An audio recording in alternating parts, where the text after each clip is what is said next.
Sorry, that's just anti-trans. Commenting over and over. Yeah, like, this is the thing. Quite a few of these people are fucking hateful as shit. It's like, and people pretend that I'm like sucking up to these people, like TERFs and shit. I don't actually like half of them. I get on with like some gender critical people. I have a lot of agreements with gender critical people. But like the more pathological people on either side, I don't like. I'm sorry. I don't really like J.K. Rowling, to be honest.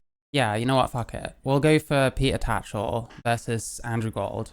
Peter Tatchell is a British, what do we call him? Civil rights champion. That's what it calls him here, so that's fair enough. He's like woke and shit, I guess. I don't know. We'll find out.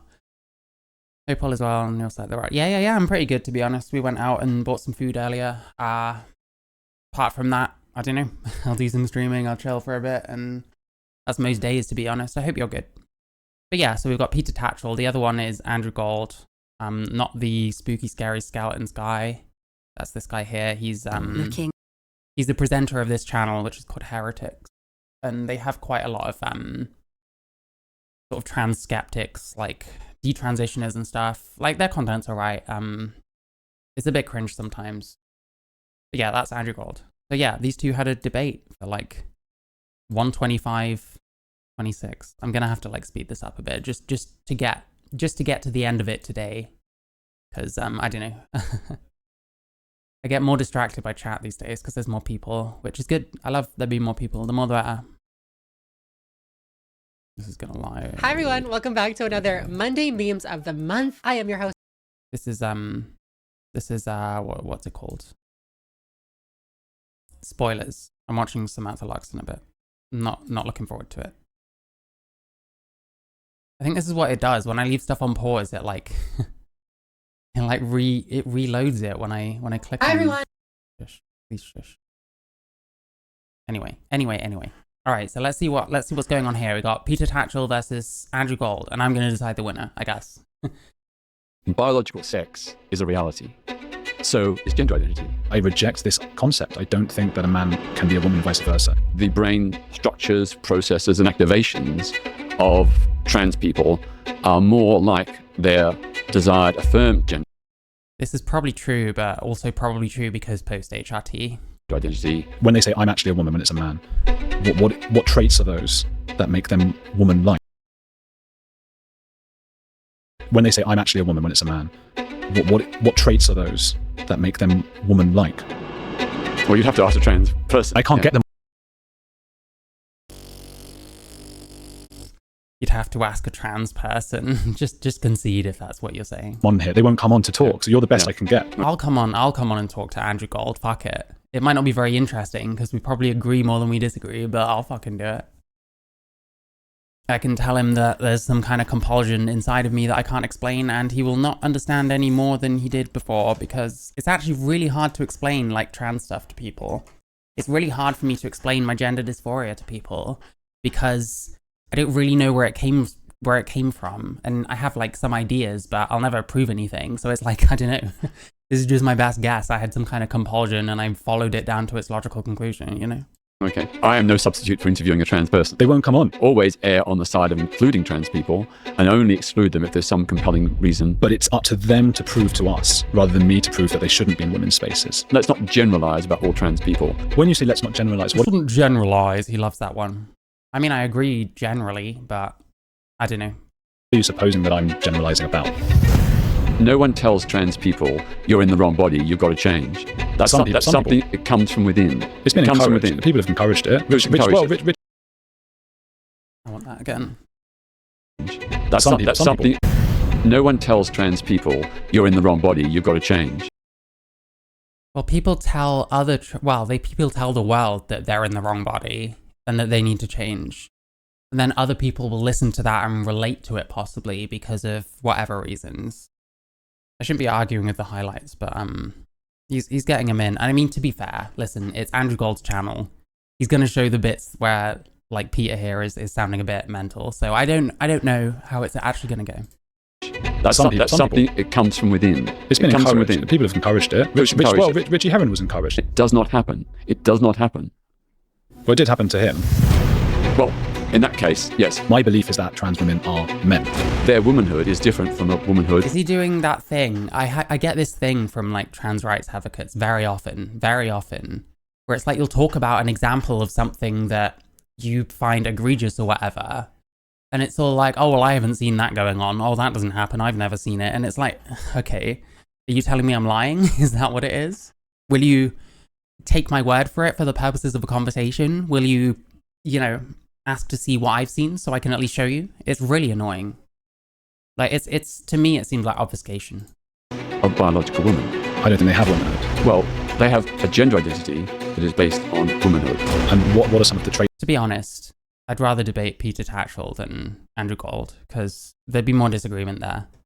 And I'd be able to like disagree with his trans takes as a trans person. I think that'd be fun. Because I don't think I have a gender identity. I don't even know what a gender identity is.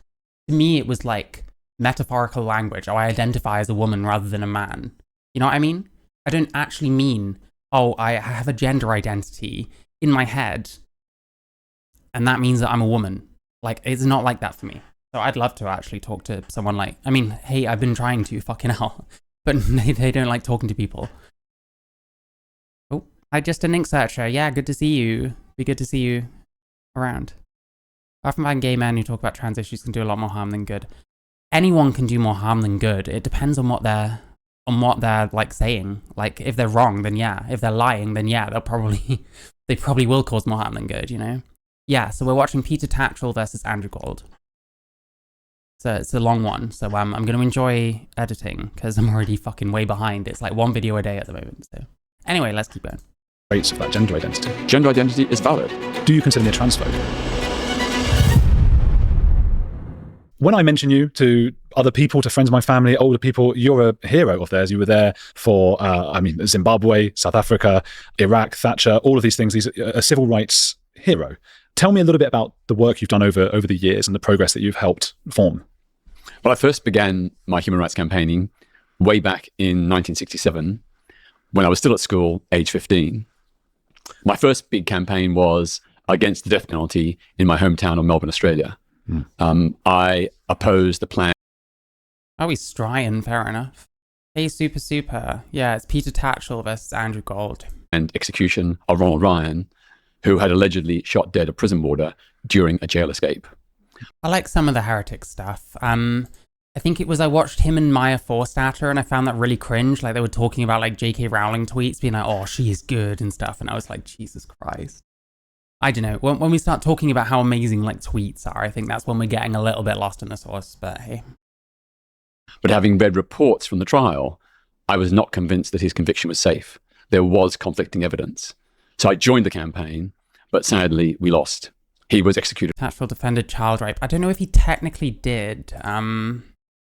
He said some like wonky stuff, but I think it was possibly I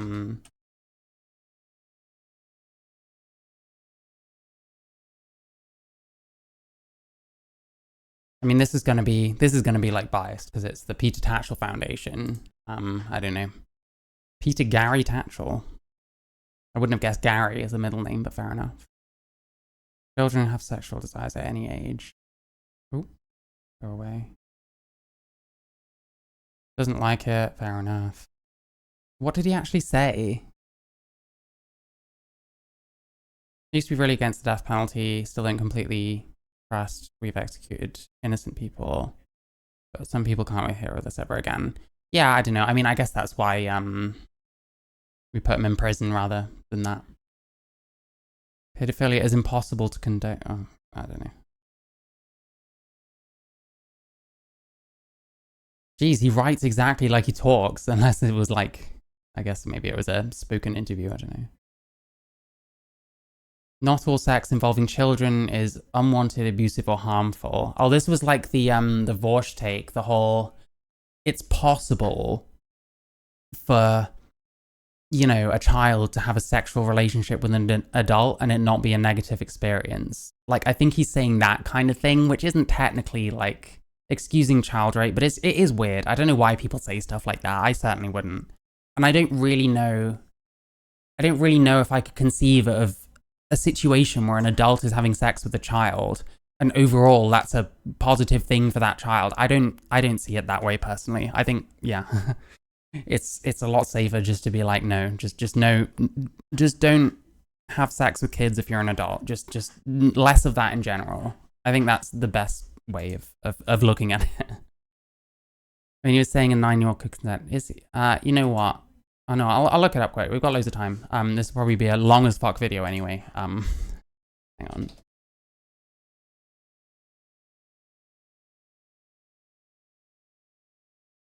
I do not agree with Alden cannot. I mean, that's, like I said, that's his take.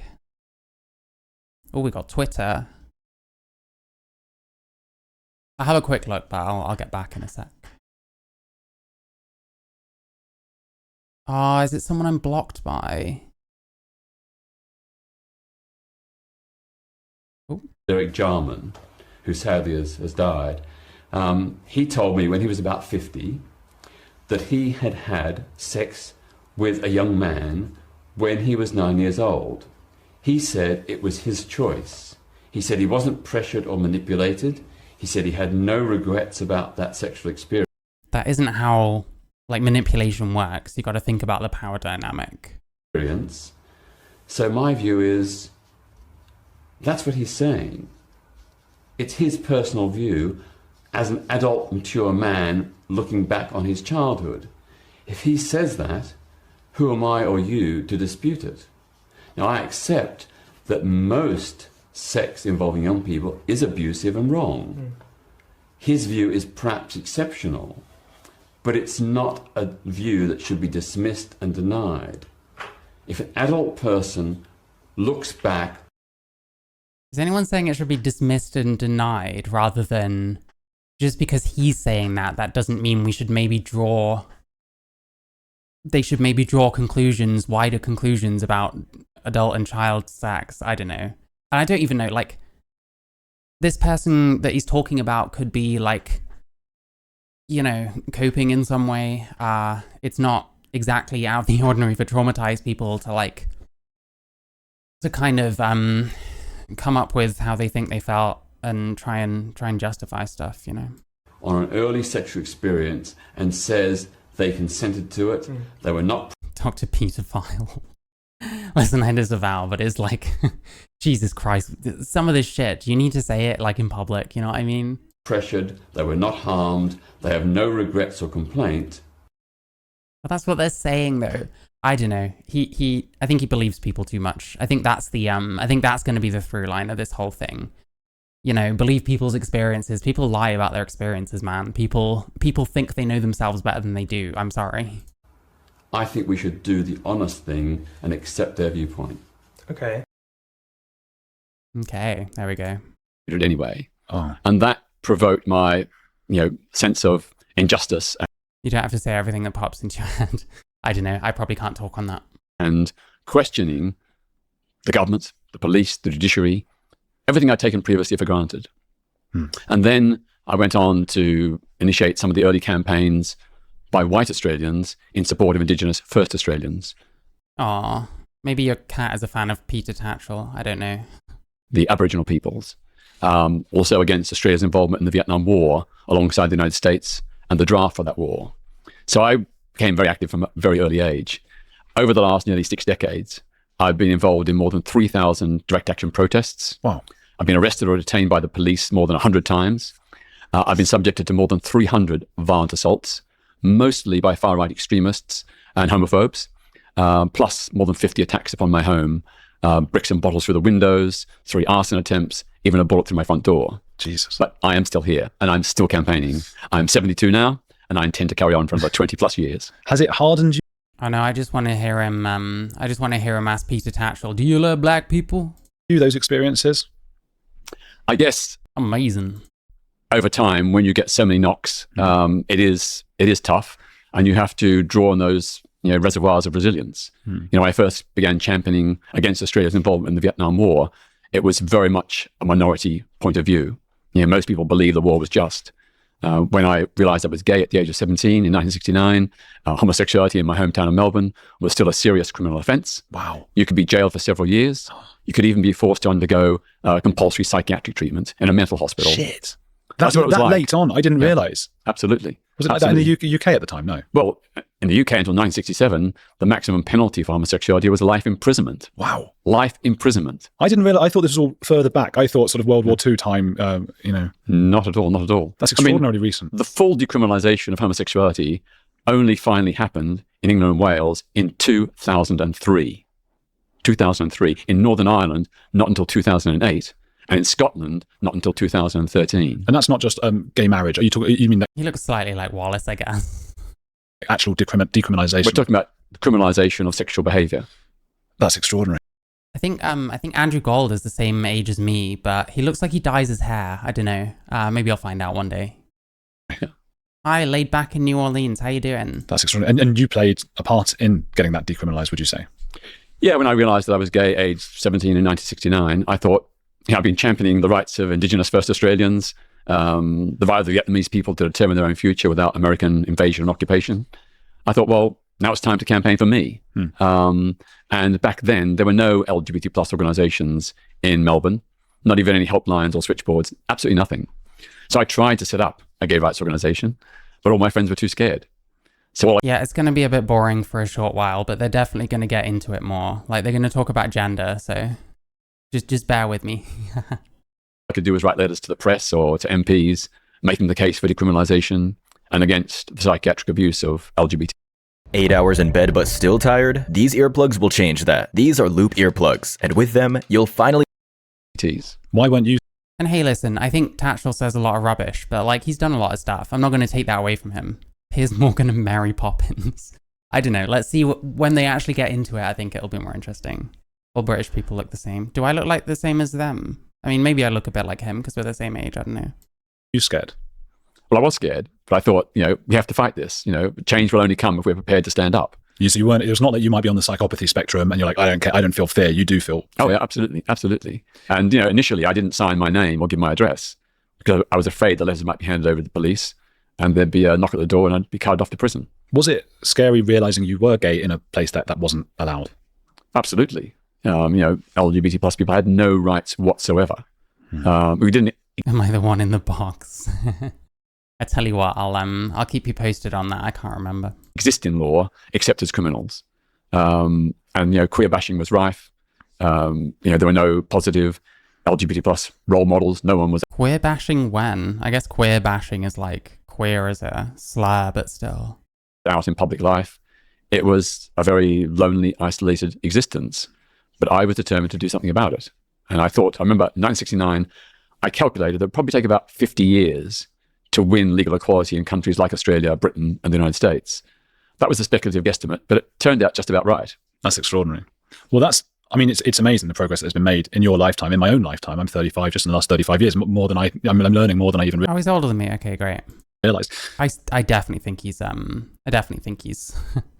dyeing his hair. Your AGP 5th grade teacher. I was in Peter Tatchell. I don't know. I'm the most AGP looking one here, so. You fought the sexual apartheid as well. What is the sexual apartheid, and does a form of that still exist? Oh yeah, in the 1980s, 1990s, I coined the phrase sexual apartheid to describe the way in which there were separate laws for straight people and for lesbian, gay, bisexual, and trans people. I want to show sexual apartheid. I mean, it seems a bit. I'm starting to see where we get this tendency to use very charged words for kind of lesser things. But I guess we have to. We have to treat trans sports with the same energy that we treat gay marriage with, or for being gay to be legal at all. You know what I mean? Despite those things really not being comparable, we have to keep the same energy. It's crazy to me. Australia is a lost cause. Isn't there a football team in Australia, like a women's football team that had like 5 trans people on it? And they ended up winning a league because like a bunch of teams like forfeit. They conceded about 4 goals, I think, the entire season. It's nuts. I don't know. I'm not for like trans people in sports. So that like under the apartheid system in South Africa, which distinguished We need to continue funding for these orgs. Well, yeah. They get something done, and it's like they're not just going to stop because they want more money. So, yeah, it sucks that it has to affect actual people's lives and ends up discrediting actual people who actually genuinely are just trying to get on with their lives. But, you know. And made penalties for black people based on their race. Similarly, there was a sexual apartheid in modern Britain based on sexual orientation and gender identity. That large aspects of gay male life were still criminalized. It was lawful to sack someone from their job or deny them housing. Discrimination in education and healthcare was the law. Listen, I'm not supposed to be laughing at jokes in chat anymore. Apparently that's transphobic or something. Yeah, we had no rights, no legal recognition. Not what you said is transphobic. If I laugh at anything anyone says in chat, that's probably transphobic. I don't know. Leo and Willie told me, and they seem very knowledgeable. I think that's the right word. What's another word for stupid? Our love and commitment, our partnerships, did not exist in law. So it was a very much a two-track system. If you were straight in an opposite sex relationship, you had rights. If you were gay, lesbian, or bisexual. Yeah, literally everything is transphobic. Me existing is transphobic. The way that I'm sat in my chair is a bit transphobic. Wearing this jumper is very transphobic. Having this hair, probably quite transphobic, because I'm suggesting that trans people need to be long-haired and feminine and actually wash your hair occasionally. I washed mine today, it looks nice. Fuck you. Not you, literally.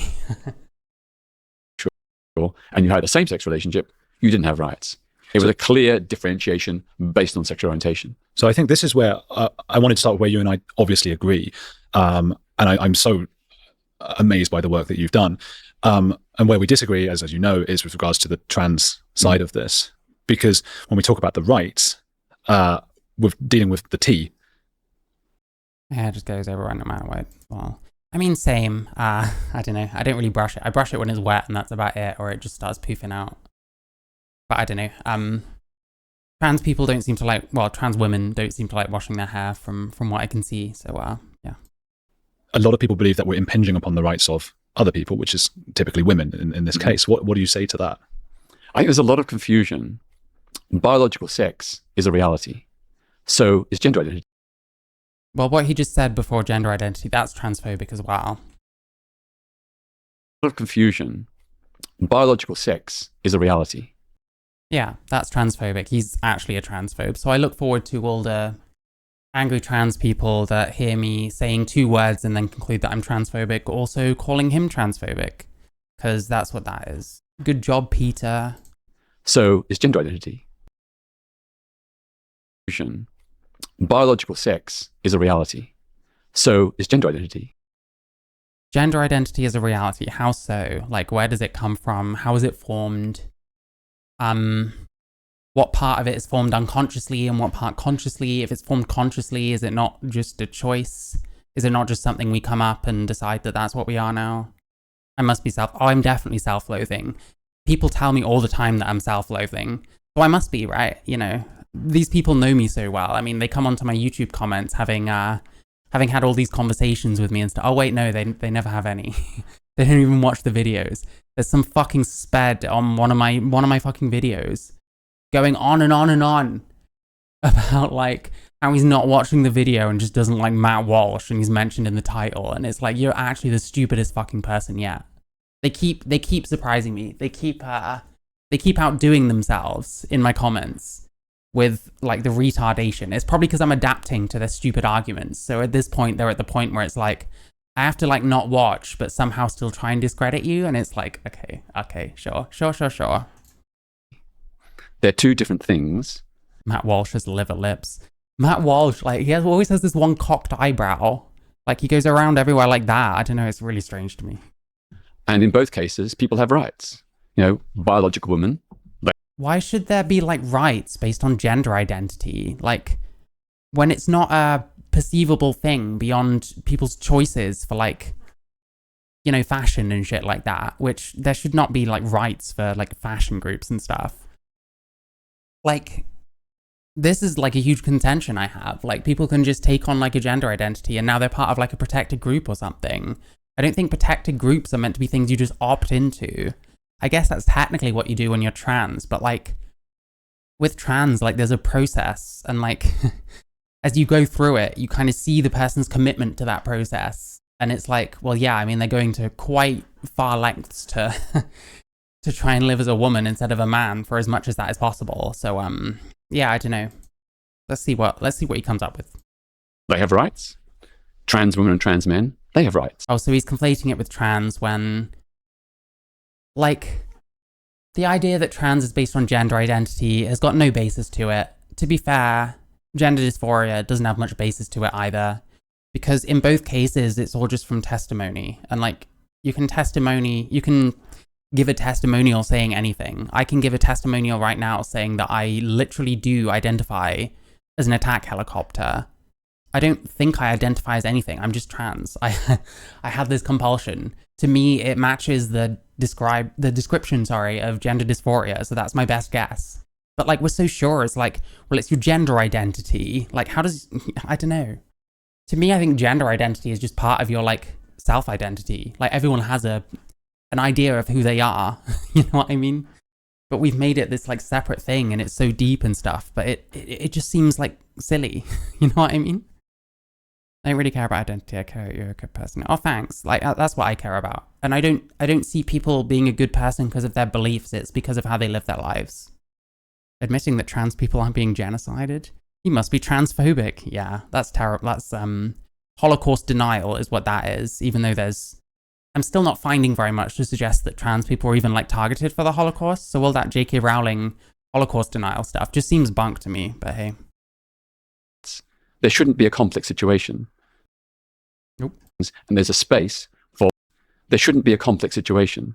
There shouldn't be a conflict situation. But why is it that we're invading women's sports and that's a problem? Why is it that we're getting in women's prisons and like crisis centers, rape centers and stuff, and women aren't happy with it? Like, there are conflicts of interest. I don't know. He wants there to not be, and I think that's why he's saying this, but it's what you want isn't what the truth is, you know? And saying, oh, well, it should be better. Well, better how? What do you do? You know? Two different things. I learned about the Holocaust for a whole year. There were gays and lesbians, they were just falling that. Yeah, because gays were treated like sex offenders, right? And then some of them, if they were more kind of straight transsexuals, like dating men, I guess, I think they were generally not as likely to be victimized. It's trying to view history through a modern lens. Yeah, I don't know. We're literally like rewriting history and then pushing it as hard as we can. And it's like we're lying. Like, I don't want to be part of a movement that's lying. I don't know. I have a thing about J.K. Rowling and the Holocaust in a bit because it's a very oft-repeated lie and it's bullshit.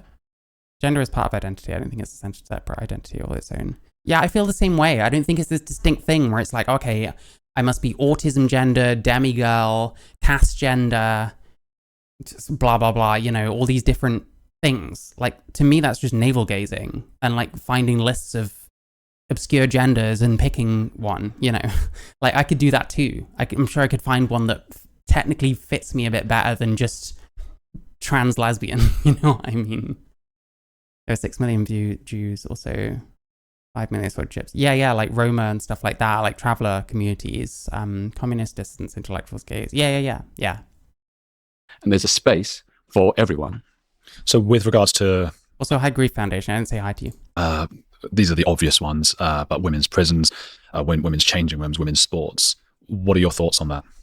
Well, of course, there are circumstances where trans women who have been convicted of violent or sexual offences against women should not be in women's spaces. Absolutely.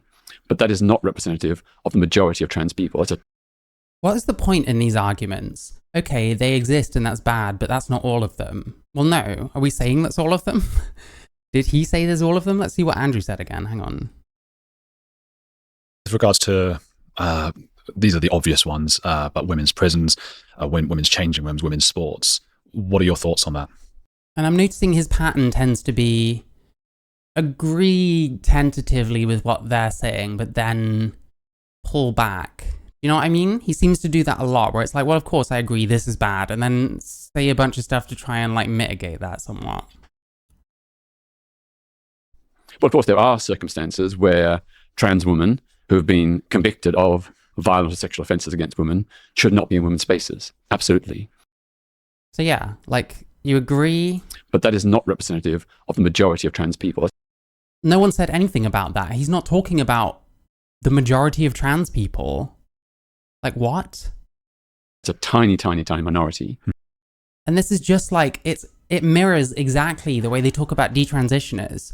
Well, there's not many of them. And then they have no point after that. It's just, they just skip on. Like, that isn't an argument. Well, there's not many of them. Like, I don't know. And isn't it something like, hang on, let me just get that one more time. Absolutely. But that is not representative of the majority of trans people. It's a tiny, tiny, tiny minority. Because aren't trans women like overrepresented when it comes to like sex crimes? Like, even more so than like men. Like, a lot of trans women that are in prison like are for sex crimes. Yeah, this is what I mean. You ask a question and then he kind of just vaguely agrees, but then pulls it off in a new direction. And it's like, well, no. You kind of, I don't know, it's irritating, but among trans, yeah, that's what I'm saying. Yeah. But yeah, I don't know. Like, okay, it's not very many of them, but they still are there. What do you think of that, other than that there are not very many of them? Like, you can still give an opinion. It's a bit like detransitioners. Oh, well, there's not very many of them. Okay, so what? We don't have to worry about it? People got their tits lopped off and now they'll never breastfeed their kid because they had second thoughts? We've got nothing to say to these people except, well, there's not very many of them. Like, that's a bit gross in my opinion, but okay. To be fair, a lot of men will fake transition to get sent to women's prisons after raping. Possibly, I don't know. Either way.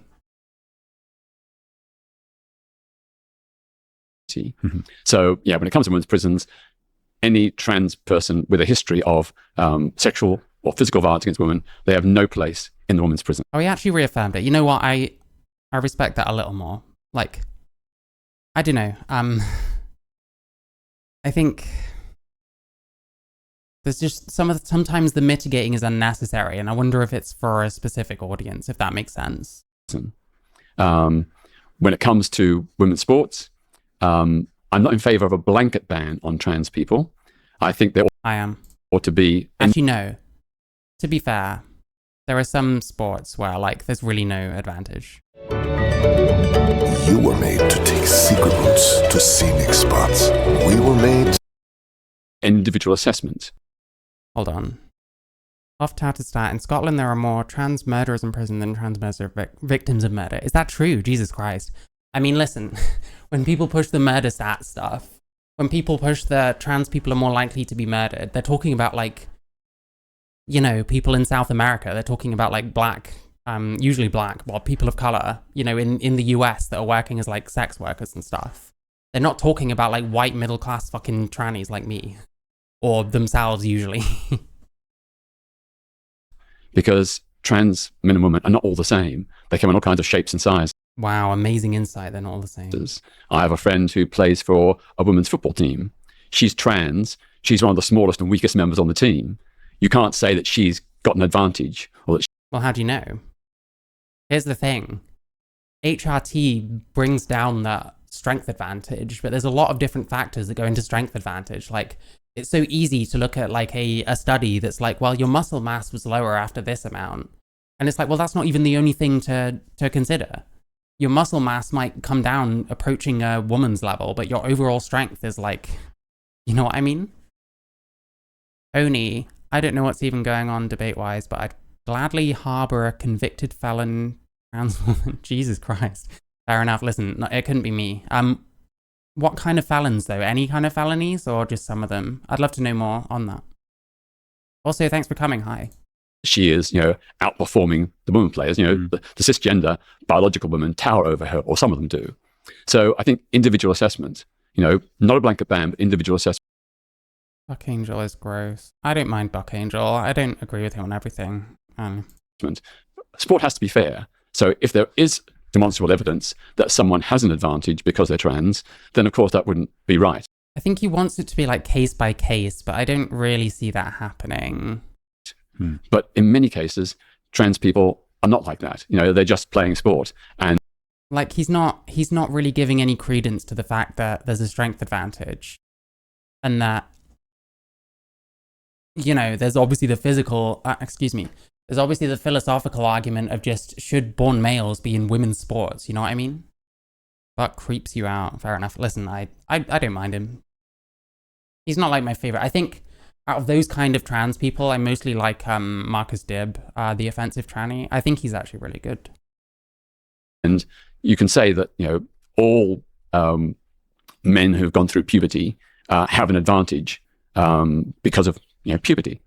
Well, not quite. You know, most men will have an advantage, but then again, if a trans woman undergoes hormone treatment and lowers levels of testosterone, in many cases they won't have that advantage. So again, how do you know? Listen, there's studies out there that suggest that the strength advantage isn't fully gone on average after 2 years.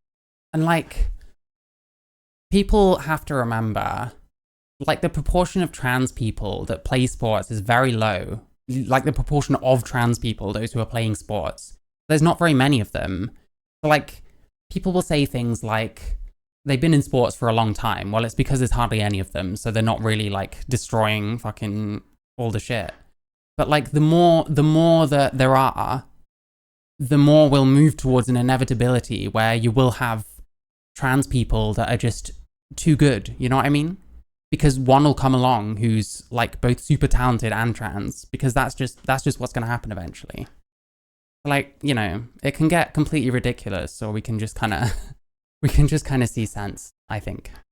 And I'm talking about individual assessments, but fairness is paramount. I agree. My understanding is, yeah, I think he wants things to be a lot less efficient, and you know, I don't see why it's so important that trans women have to be in like the women's, especially in like elite sports or whatever. I don't see why this is so necessary. There's probably going to be things, because I've taken it upon myself to change from male to female as much as you can. There's probably going to be things that are just off limits to me, and I accept that personally. I can't drink anymore. Does that mean I'm like a second-class citizen?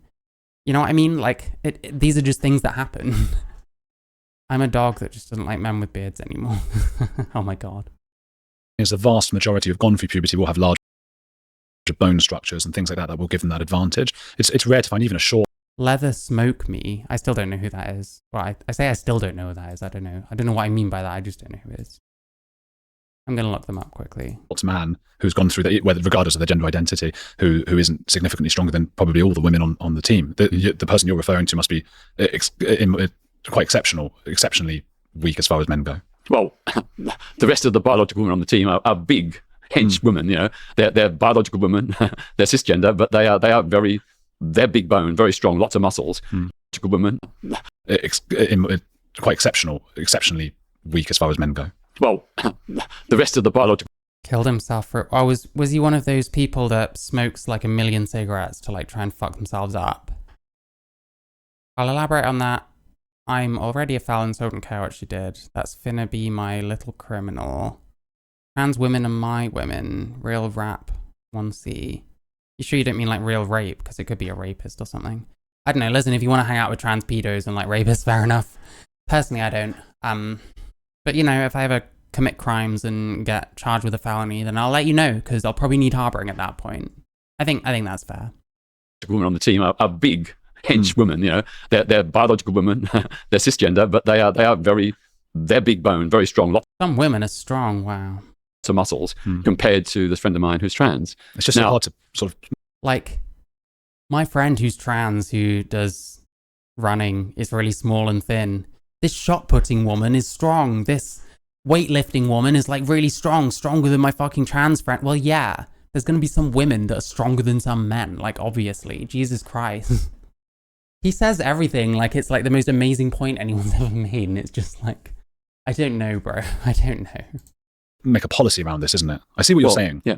Well, individual assessment. Already, when it comes to sport, there is individual assessment. You know, athletes' testosterone levels and other hormones and chromosomes. See, the problem with this is then you'd have to like put a line. You'd have to put a line as to when it's okay for a trans person to compete and when it isn't. And the thing is, there's not that much research. It's not, I don't know. I think having a broad policy is probably fine in this instance. I I don't see why it's so important for us to have to be in sports when it just kind of seems like it's not going to happen right now. Like there's not the evidence we need. It's too much of a problem in terms of the fact that we're trying to push males into women's sports. You know what I mean? Are tested and checked. Well, let's do that. So what about... I also think... Okay, fair enough. I'd never do either of them anyway, like grinding Overwatch and smoking tree. Okay, fair enough. I've never played Overwatch. I think there needs to be more research because we don't really know what advantages male puberty gives and whether that's lasting if... We don't really know what advantages male puberty gives. Well, I don't know. Let's see. On average, males are bigger and taller. They're stronger. They've got more muscle mass. They can have less of a fat percent than women. Fuck, what else? Bigger lung capacity. There's lots of ways in which we know that a man has an advantage over a woman. Like, if a woman takes testosterone, that's like juicing, right? You know? That's what men get for free. Men are allowed to juice, basically.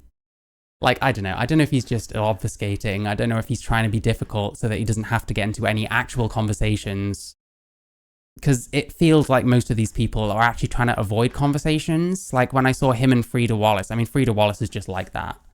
But, like, when I saw those two doing it, it just kind of seemed like the other two on the other side were just kind of asking questions and bringing up points. And it was like nothing was really coming of it because these people weren't answering.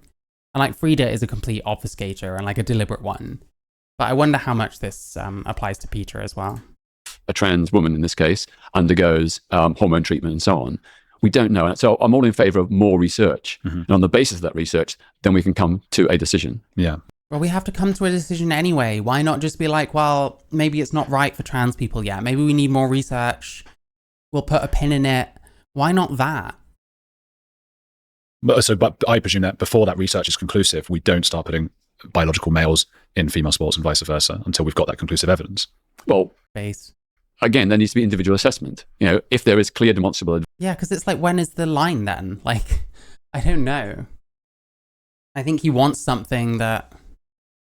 Does it exist? I don't know. I mean, most sports are just blanket banning trans people now. I don't know. I don't really see the point in this. I don't know why you wouldn't just take the L and be like, yeah, maybe sports isn't really such an important thing. Maybe we should be thinking more about, I don't know, the incredible long wait times that, you know, even the people that need the transition are having to endure, you know? Advantage, fair enough, you know. But look, all elite athletes have advantages. You know, Michael Phelps won all those gold medals in swimming. He had... Yeah, he was in the male category and is male. Like, these arguments are bunk. People will bring up, like, PCOS. Women with PCOS were born female. Like, there's an obvious difference there.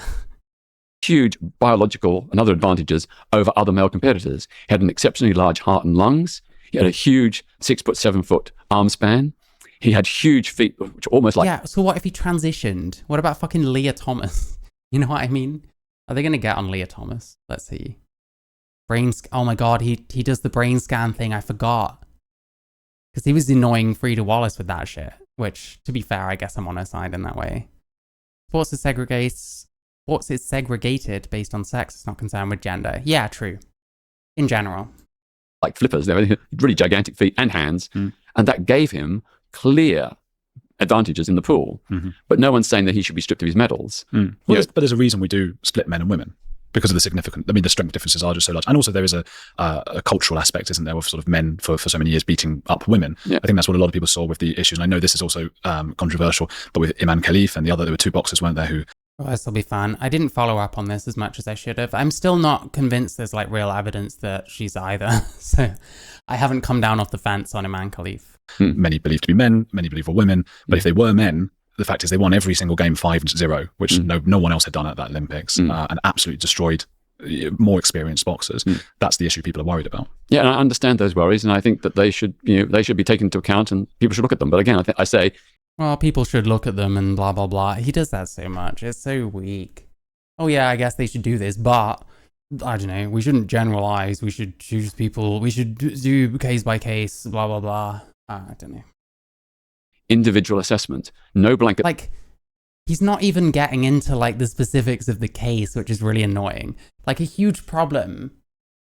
The huge problem with this is that the boxing didn't have an association. It didn't have an association like managing it for the Olympics, because the individual sports generally handle everything. The Olympics committee doesn't really deal with like the individual sports.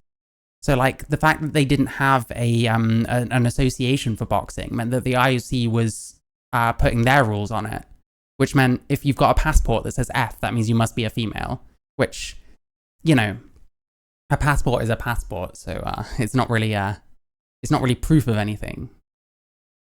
But yeah, I mean, I don't know, it's difficult. They're women. Yeah, they might be. I mean, I am struggling to accept that they're both male, but everyone's so like dug in one way or the other. That's the other thing. It's so annoying. And to be honest, whatever it comes out, if we ever get confirmation either way, I am so down for like some of these people like getting their faces rubbed in it, in how ridiculous they've been being. Whether it's like TRAs or whether it's fucking JK Rowling and all those other people that were like being like man. Like,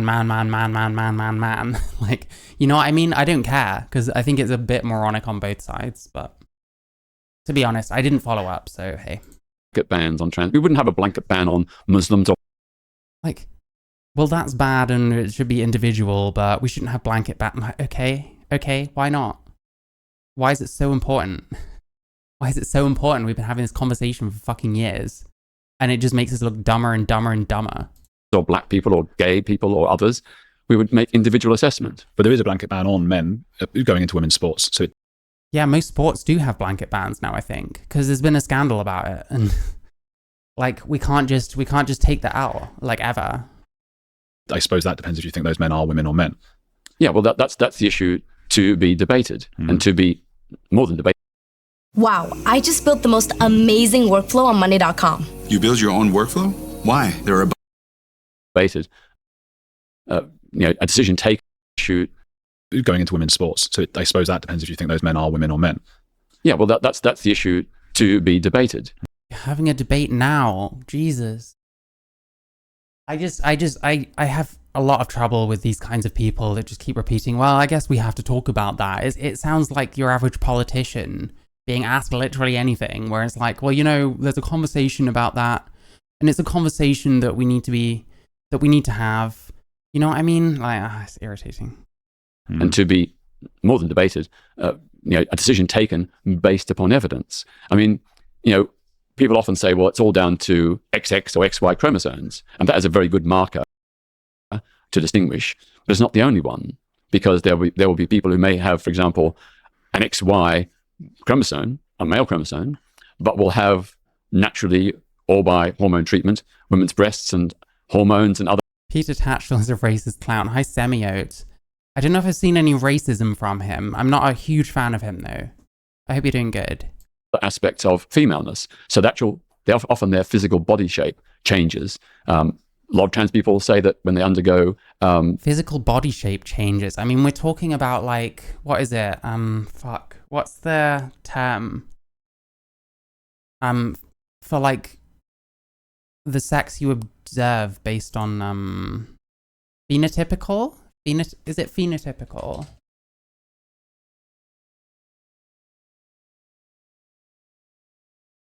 Oh, your egg is cracking. Congrats.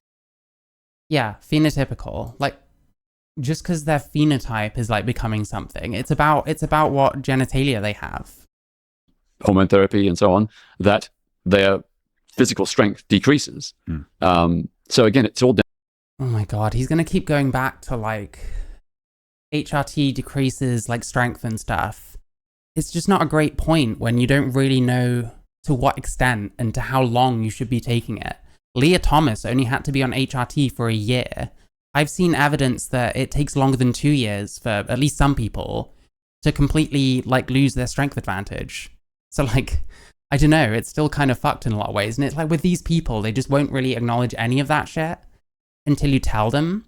And then it's all like, well, I think that's bad, but I guess, we shouldn't generalize, and we should do it like person by person. Like, it feels like he's been repeating that a lot already. And we've got quite a long way to go, so. down to individual assessment. We also need to look at the very important issue of the growing body of evidence, which suggests that the brain structures of trans people are different from non-trans people. Yeah. Bunk. Listen, the brain structures of trans people does change partly because of like HRT and stuff. There really isn't much evidence that a trans person's brain is just different. And like most trans rights advocates don't want there to be a difference, because that would suggest that you can brain scan someone and tell whether they're trans or not. And someone who doesn't have trans brain is not going to like being told that they're not trans because their brain isn't right, you know, because they're convinced. And how people become convinced that they're trans isn't necessarily anything to do with their brain. I mean, I guess it is technically, but it's more about, you know, social factors and stuff. Or, well, yeah, you know, like people learn about this shit, they think it applies to them. They can come up with some kind of memory where they were playing with a Barbie instead of a Ken doll or some shit. I don't know. That the brain structures of trans people are different from non-trans people. Yeah, I've read that as well. People. Wait, he's agreeing with him. Yeah, I think if it is different, it's got more to do with HRT. Men and women have different brains between a man and a man, or a woman and a woman. It varies between people anyway. There's not very much evidence for this as far as I know. And like, I don't know, I guess we're talking about everything, but they're doing Roxy Tickle. I haven't really covered that yet. People say it's just a women are fancy, but I don't think so. You know, there were twin studies in 2013 which showed that where one twin was trans, in non-identical twins, where one twin was trans, only 2.6 of other twins were also trans. But in the case of identical twins, a third of twins were both trans. That doesn't necessarily mean that the brain is like different. Did I transition because I believe in trans ideology? No. So I transitioned when I was about 25. And I don't know, it was like a compulsion, I guess. Like when I was 18, I started wearing like makeup and stuff, like as a guy. And it just kind of kept going to a point where, I don't know, I was going a bit crazy, like trying to make myself look as feminine as I could. I don't know, it was a way of dealing with that, I guess. But yeah, it's hard to explain. I personally think I do have gender dysphoria, but I don't actually know, to be sure. I could be blaming something on it, but you know.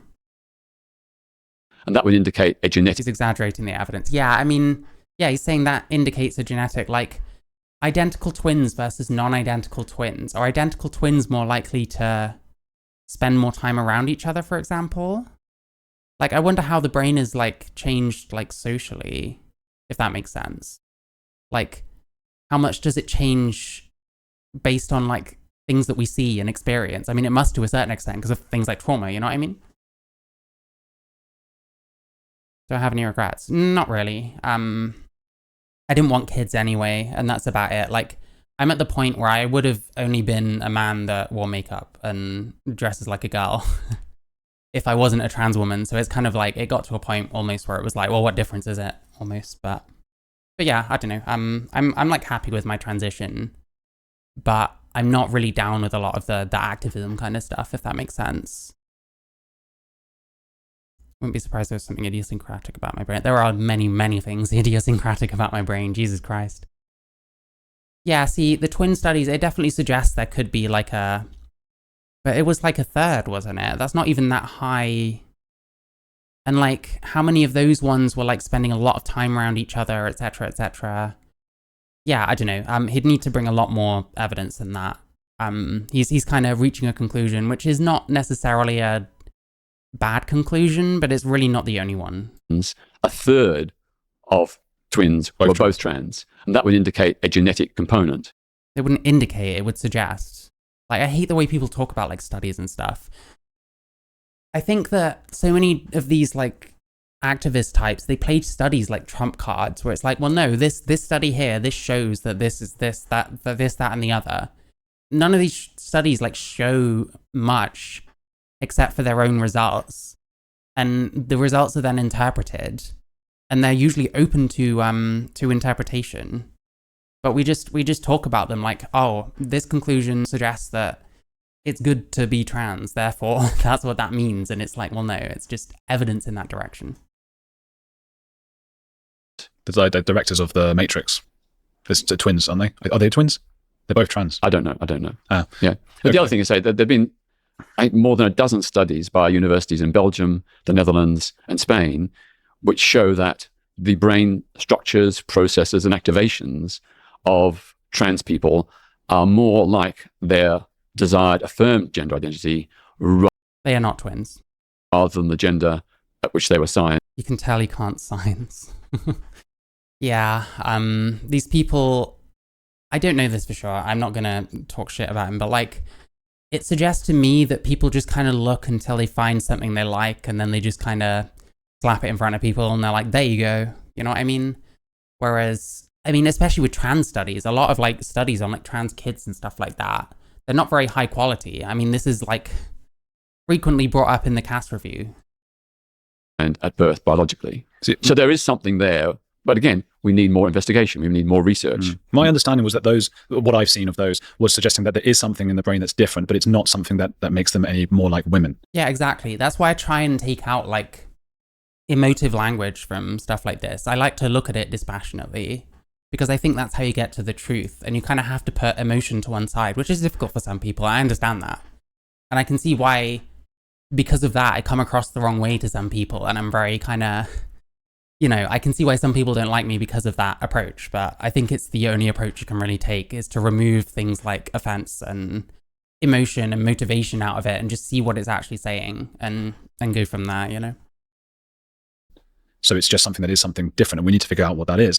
And I often mention exorcism because I lived in Argentina for a long time, and I went and did exorcisms as part of a documentary I was making. And if we look at the sort of women to men, teenage women, which is a slightly different demographic. Hi, Paggy. I hope you're good. Graphic to the kinds of men who often transition, we're looking at a very similar group of people to those who have exorcisms, and also a very similar group of women who have who suffer with anorexia and things like that. So it might be there's something in the brain that leads them to have more likely to be depressed or have depression or struggle with growing up in a very difficult world, that leads them to think they either have a demon inside them, as with exorcism, or what some people call the gendered soul with trans. I don't think that makes it. I think what I struggle with is what is it exactly? And I don't want to sound like that "What is a woman" Matt Walsh guy, if you know who I'm talking about. But what is it? I want to understand from a trans person when they say I'm actually a woman when it's a man. What? You know what? I really should try and like. He probably won't give a shit because he's actually someone and I'm not. But I reckon I could explain it not in a way that would make sense to him necessarily, but in a way that would explain at least how some people feel and why it's so like nebulous. Because to me, it very much feels like a compulsion that I had for a long time that wouldn't leave me alone. Like this urge to be more feminine. And it's obviously incredibly hard to like explain that to someone, which is why, you know, to an extent, like I try not to begrudge people for being a bit ignorant sometimes. But like, yeah, I don't know. I'd totally like try and explain. I'd totally be like, I'm a woman, here's why, even though I don't call myself a woman. I call myself a trans woman. What traits are those that make them woman-like? Well, you'd have to ask a trans person. You know, but you should be asking me. The inference just by you existing the way that you have existed is that you would have asked trans people. So you'd have a decent kind of idea, but these people never do. Like they want to get out of conversations, it feels like. But you're an activist and you've worked with them for some time. Exactly. Like he's quite good at like questioning. And like, I don't know. They've not been uncivil. Like it's quite a good conversation so far, honestly. Can't get them on here. They won't come on to talk. So you're the best I can get. Okay. Well, I am no substitute for interviewing a trans person. They won't come on. Okay, fine. I'm happy to answer the question, I think, again... He's had at least one trans woman on. It all boils down to, we need more research. We need more research. We need more research. How do we research a person's feeling inside that they're the other sex? Like, that's a difficult thing to research. And a lot of trans, like, research as it is relies on, like, testimony, which you'll get idiots like Aaron in the morning claiming that testimony is like just as good as any other kind of research. I'm sorry, it's not, because people lie. I don't know, it's a tough one. It's a tough one, but I don't know. I don't know. To be honest, I don't mind Peter Tatchell in this so far too much. I don't agree with him, but he's better than most people that I see trying to argue pro-trans, I guess. Is that a compliment? I don't know. But the evidence so far would suggest that there is something about the brain structures and processes of trans people. I don't think this is true. I think, yeah, he's suggested a bit of evidence, but it's not very strong. And a genetic component which predisposes or inclines them to be trans. Because this is based on like what twins, like a third of them being trans. How much of that was social? So it's not... Here's the thing, I asked earlier, but like, do identical twins tend to spend more time around each other than non-identical twins? Is that a thing that happens? I mean, it might well be, because can identical twins be like mixed gender? I need to find that out, actually. That will help me. Please don't like, oh, they can be different sexes in extremely rare cases, whereas presumably non-identical, they can be either. Okay, so that could explain it on its own. Like, identical twins might be more likely to spend more time around each other because they're the same sex, if that makes sense. So it's kind of hard to say that the twin studies show a genetic thing. You know what I mean? Yeah, exactly. You're saying what I'm saying. So yeah, I think that could be another explanation for that. So he'd need to like present more, unfortunately, but yeah. That's what I'm thinking. Like it's a social thing as opposed to a genetic thing, because he's talking about like, what was it? A small percent versus like 33%, which if there was a genetic component to it and only 33% of identical twins are having the same thing, I don't know if that's very strong. They can be different sexes because SRI bootstrap. Yeah, so one of them could have a DSD, which are of course very rare. So generally they would be like the same sex, I guess. Simply because they've woken up one day and said, you know, I'm trans. It's not a whim or a fancy. It's something deep-rooted and something that many of them have known and understood for decades from their earliest, you know, memories. So, well, that's what we say. That's the thing. I can only give my like own testimony and say that when I was a kid, I felt like I wished I'd been born a girl and didn't really know what to do with that information. But it's like, I don't know. Again, you know, this is why I keep saying things like you don't realize you're trans. That's your best guess with the shit going on in your head and how you make sense of it, you know. Something is entirely genetically determined, you'd expect 100%. Yeah, that's what I'm thinking. Like, I did learn about, like, twin studies, like, years ago.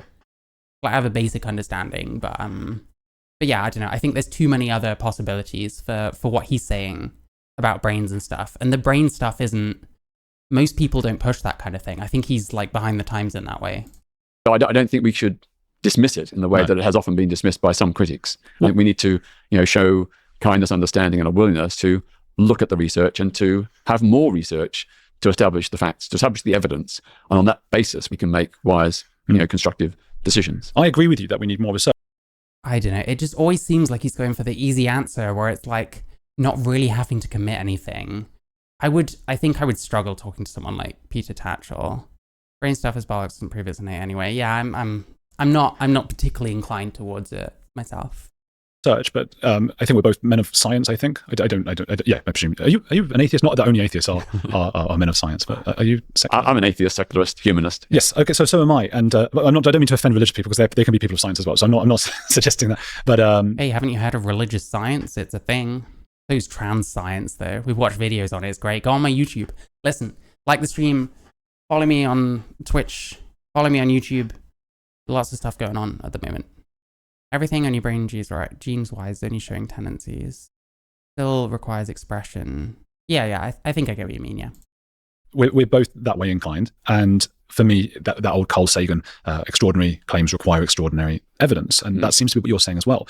And yet we have these situations like recently in Australia where Roxy... Yeah, that's what it seems to be like, we need more evidence. But then it's like, well, what do we do in the meantime? And he seems to be like, well, you know, treat everyone case by case, like we shouldn't generalize, blah, blah, blah. Like, I think a fair amount of laws and stuff like that, like systems that need to be in place kind of are based on generalizations, maybe. I don't know. I'll think about that more. Tickle wanted access to the Giggle women's only app and won. So policies are being changed based on something that you yourself admit we need a lot more. Yeah, this was like mental, by the way. This was cooked. Like, I don't know. Like, fucking hell. When I was on dating sites, when I met Charlie years and years ago, I was very upfront about being trans because I was putting myself as a lesbian, but I wanted people to know I was trans so that they wouldn't talk to me if they didn't want to. Because I'd rather not waste someone's time, and I'd rather not have my time wasted. And I absolutely would never want people to think that because I'm trans, I feel like I'm entitled to anything. So I'd rather just kind of get the interest from those that are actually happy to date a trans woman, you know what I mean? But yeah, like, you know, if it's a women's only app, maybe just take the hint, you know what I mean? Like, I don't know. I think this is cooked, but I don't know. There's only going to be so many more decisions like this, I think. And then that German case with the podcast people that have to pay ridiculous amount of money to someone they misgendered who literally looks like a man. Hey, maybe it'll happen here. Maybe I'll get sued by someone, but I kind of hope I do because I feel like I could get some publicity off of that, you know? Research done about. That's the issue that a lot of us have, and that's why support for trans, I think, has gone down. Not that we should ever have support for individual people going down. I mean, they're people and they're humans, and we should appreciate and respect them. But it has gone down over the last few years since people tried to change policies. That's the issue many of us have. And like, by the way, does this guy really sound like a transphobe, or does he sound like someone who just has different opinions? It's worth thinking about because so many people treat it like it's pro-trans and anti-trans. Two sides, that's your lot. And that's a really childish way of thinking. I don't think Peter Tatchell does too much of that, but I guess we'll see. He sounds biased. Oh, hi, Renoa85. Which one do you mean, sorry? I mean, they're both biased. They both have their own bias on this issue, you know? Well, I think, you know, again, there are some policies that needed to change. Others are more open and controversial and subject of dispute. But the important, you know, core issue is that... Oh, based, not biased. Oh, okay, I'm sorry. I'll wake up eventually. Hi, I hope you're doing well. Trans people have human rights, and there have to be really compelling reasons to in any way deny them access or rights. Like a compelling reason such as, I have this app that I only want females to go onto, and they're a male. I don't know. Shouldn't business owners be able to like choose those kind of things? I mean, I guess it's difficult because you're not meant to discriminate against any kind of customers. And you know, for like a dating site though, I think for a dating site, I think it's probably easier to say, I want to discriminate against straight people or gay people or one of the other sexes. I think that's a much better case. For example, if you were to like run a letting agent and then not let any properties to black people, then yeah, these are black people trying to find somewhere to live, and they've now got less options because of that. Like, finding somewhere to live is kind of an important thing. Like, dating is a little bit different, I think. Tickle vs. Giggle is just stupid IMO. Yeah, I agree. I don't think it should have gone that way. Neuroplasticity is never accounted for. I actually need to look up what that means, so I'll get back to you a little bit more. Alongside everyone else. And in not all cases is there that evidence. So I think we need to, you know, always err on the side of including trans people and only exclude them if there's some compelling reason. Yeah, to be honest, like, people's general changes is like because of this. And like neuroplasticity is, I guess, would be affected by HRT, which is why actually probably I do have a different brain to like the average man because I've been taking HRT for however long. If you know what I mean. People just be allowed to include or exclude groups on all dating apps. Yeah, something like a dating app, I do actually understand it. And like dating preferences are a thing that should be respected, you know. You're talking about overriding someone's consent if you think that, say, a trans person should be able to date who they want and that person should consider them and should date them, you know what I mean? Why they shouldn't be included. HRT and anything. Learning to juggle changes your right brain matter in a similar way. Yeah, I think that's kind of, maybe that's related to what Nomad was saying. In that case, it is usually only a tiny, unrepresentative sample of trans people who we're talking about. Hold on, we're doing this again. There's a small amount of people, and then we don't actually talk about our opinions on them at all. I need to be hard on people that do this because it's really annoying. So I think we need to, you know, always err on the side of all deny trans people have human rights. And trans people have human rights. To be really compelling reasons to in any way deny them access or rights alongside everyone else. And in not all cases is there that evidence. So I think we need to... How do you get evidence to show whether you want women or women and trans women on your app? What evidence do you go for? Do you know what I mean? Like, I think the evidence would be which sex are you? I don't know. Jesus. Have you ever seen Sarah Jane Baker getting arrested? She's like yelling all this shit. It's funny. I'll keep playing this and see if I can find it. Always err on the side of including trans people and only exclude them if there's some compelling... Why? Because blanket human rights are more important? Like, is that always the case? Evidence policy leads to policy-based evidence. I think I know what you mean. Is that something that Tatchell says a lot? Yeah, I get you, Nomad. Reason. I think it took me a moment, but that kind of ties into like what I was saying with these trans people's brains. Yeah, they're probably different to like someone of their sex, but they've been taking HRT for years, and whatever's happened in their lives has happened, But yeah, I get you. Why they shouldn't be included. And in that case, it is usually only a tiny, unrepresentative sample of trans people who we're talking about. Let's not generalize about all trans people. They're not all the same. Wait, this doesn't even make sense. Like, so when we should... Fuck me. Am I like going senile? Because like this, he seemed to switch up to something that doesn't make any sense to me. Included. We should include trans people. Is he trying to say... Oh, I had it on the fucking tip of my tongue. So it's something like... If we are to exclude people, it's a tiny minority. What does he mean? Hang on, let's get what Andrew said. I'm sorry for playing this so many times. Last few years, since people tried to change policies, that's the issue many of us have. Well, I think about. That's the issue that a lot of us changed based on someone wanted access to the Giggle women's only app and won. So policies are being changed based on something that you yourself admit we need a lot more research done about. That's the issue that a lot of us have. And that's why support for trans, I think, has gone down. So it's like the people that should be excluded are a tiny minority. That's a really weird... And you know what? He's actually the one generalizing in a way. Err on the side of including trans people and only exclude a tiny, unrepresentative sample of trans people who we're talking about. Because he doesn't even say who he's talking about, right? I don't know. This is he feels like such an obfuscator sometimes. Let's not generalize about all trans people. They're not all the same. They're huge variety.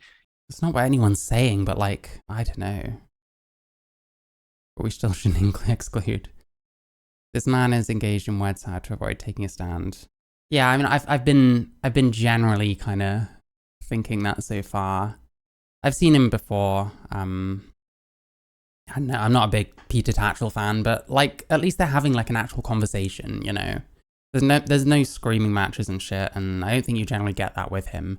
I just disagree with most of what he says, to be honest. Huge range of different trans people. When you say let's not generalize, what are you supposing that I'm generalizing about? Well, I'm not saying you, but a lot of trans critics want a blanket ban on all trans people.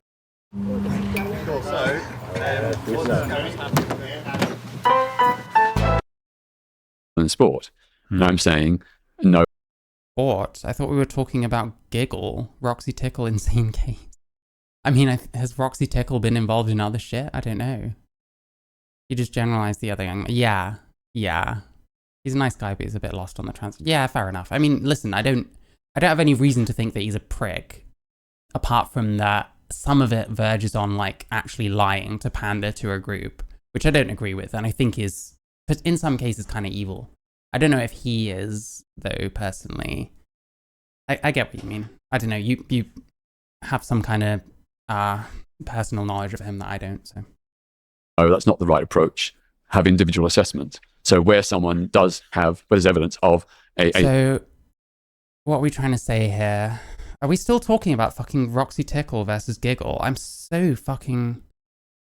Yeah, she's a sports person. I saw her on an Australian panel that I watched on my channel, which was actually a really good sports panel. They had all kinds of perspectives. They had scientists, all sorts. There was a trans scientist on there who was talking about her own study and actually being fairly like open-minded about some of the criticisms towards it, which I thought was good, Because it turns out some trans people aren't, in fact, complete fannies. Okay. Proxy Tickle, insane case. I thought we were talking about the fucking dating site. I'm getting lost. I'll just keep playing, and if I catch up, then great. A demonstrable significant advantage, then perhaps there is a case for excluding them. But we need to do that on a case-by-case basis. Yeah, that's the thing. Like, I guess he's expecting, like, clubs and stuff to do all that. And, like, if you're like making money, you might have a vested interest in someone being trans and like way bigger than all the women and much stronger and like probably shouldn't be in the women's.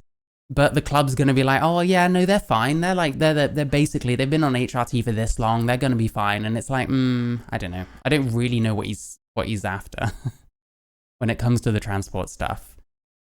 I think having a bit more of a clear, like, because all he wants is like individual assessments. I don't think that's a good answer. I think it's a very vague answer. Tatchell lobbied to reduce the age of consent to 14. Oh, I've actually looked that up before. I can't remember where I fell on it in the end, because I looked it up and it was, yeah, Peter Tatchell 14. Jesus. It is time to review the age of consent. Decriminalizing sex involving a person under 16. So kinda.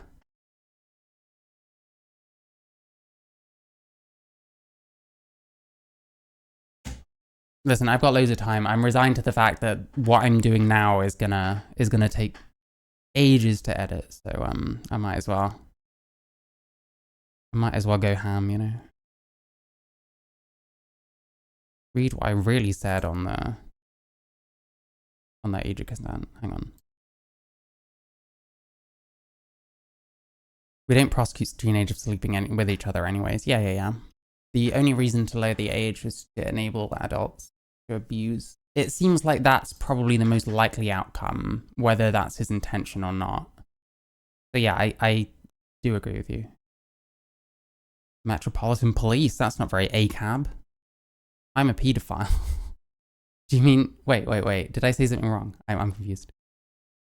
Or is it just because I'm trans? Because I do understand, even though I'm not one myself.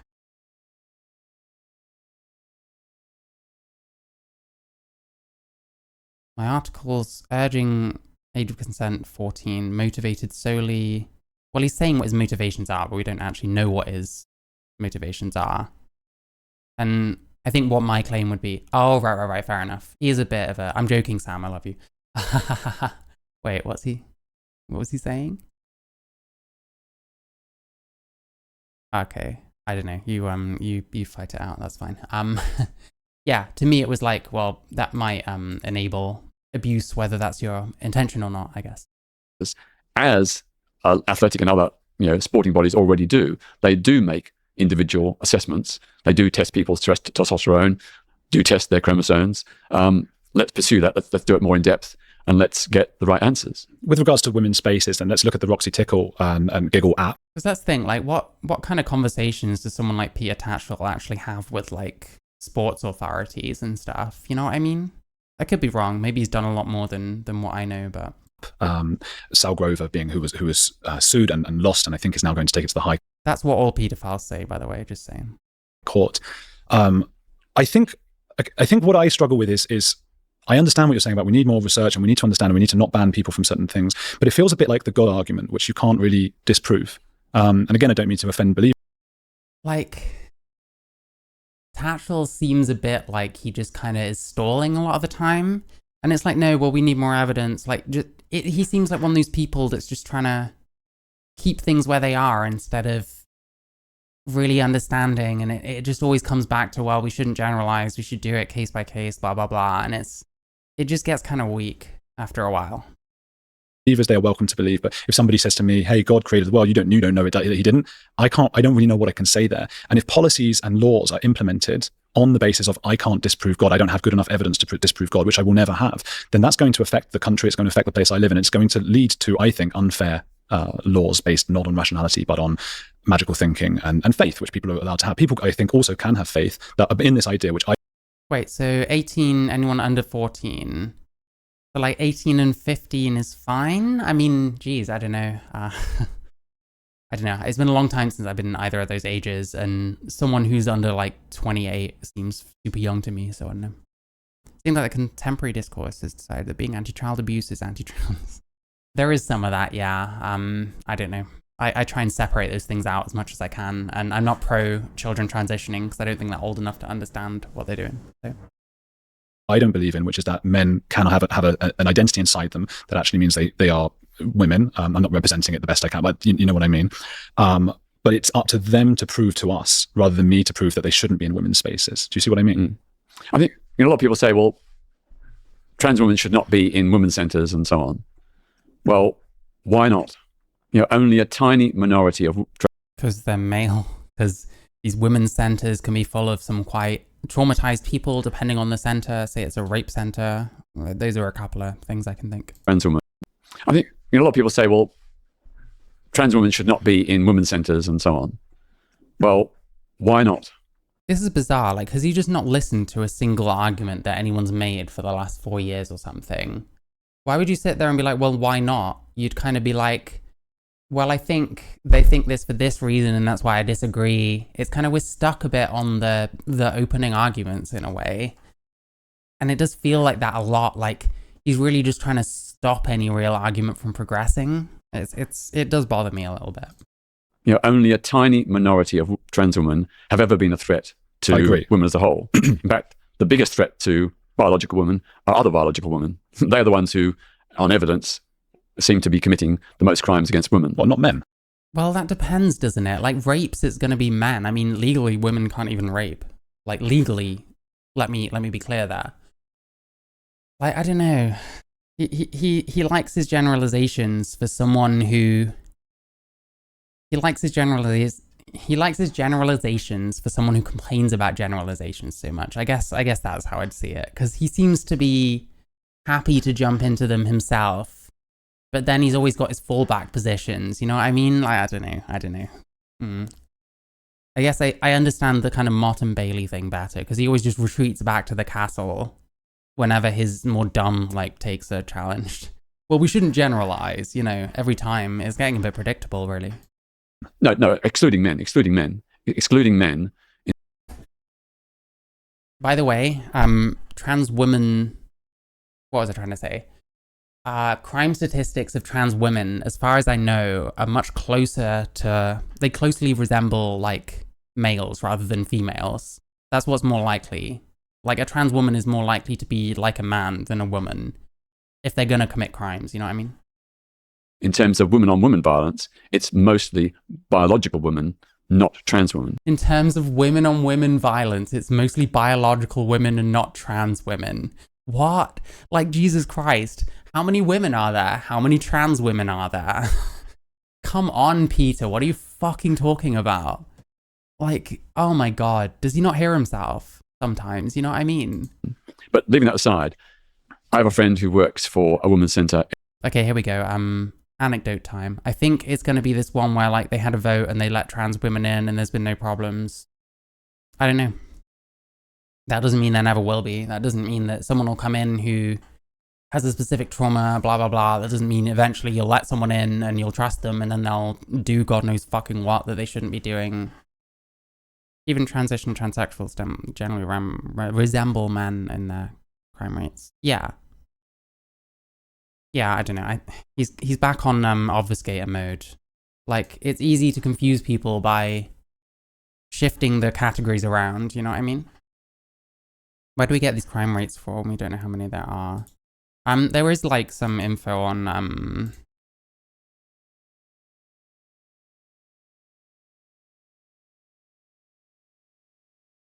there is some info. I'm not going to be showing anything super mind-blowing, but this one I think, yeah, male to females retained a male pattern regarding criminality.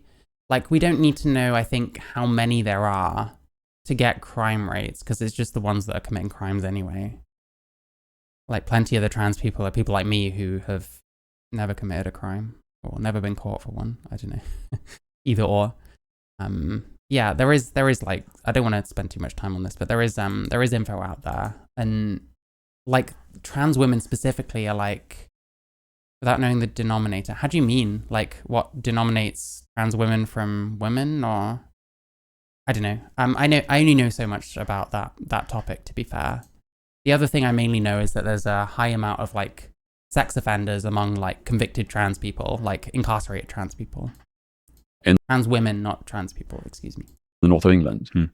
For 7 years, they have opened up their women's centre to trans women by an agreement of vote by the staff and by the women users. Yeah, I've heard this story before. They have never, ever had a problem. You know, Have they ever had any trans women in there? Like, how many have they had? Gender biological women there are quite happy for trans women to be there. They've deported themselves with kindness and respect towards other women. There's never been a problem. So again, what I'm saying is there shouldn't be blanket bans. There should be individual assessment. And that women's centre, by the way, vets all women. So they'd individually assess. I was in, like, how many of the population versus how many of, like, a cis population. Because, I mean, we don't entirely know, like, our own population because of things like illegal immigration and stuff, I guess. If you want to be super pedantic. I'm not saying you're being pedantic. I'm saying if I were to be. I'm not sure. I think you're only ever kind of guessing to a certain extent anyway. But I'm not sure. I'll think more about that. Women who come to the centre doesn't ask about their gender identity or sexuality or whatever to begin with. It vets them, does CRB checks and so on, to provide a safe place for. Data shows that lesbian relationships have higher rates of abuse. Yeah. I don't know why I said that in that way. It's not funny or anything. Yeah, I mean, I don't know. I've experienced violence from women. Like, it happens. They can be pretty crazy as well, it turns out. But like, yeah. People always used to push that. What was it, like 40% of, like, police are, like, abusive to their partners, and then it's like the lesbian stats are, like, actually way worse. They do indeed resemble men, but they don't specify sex crimes separately from violent crimes.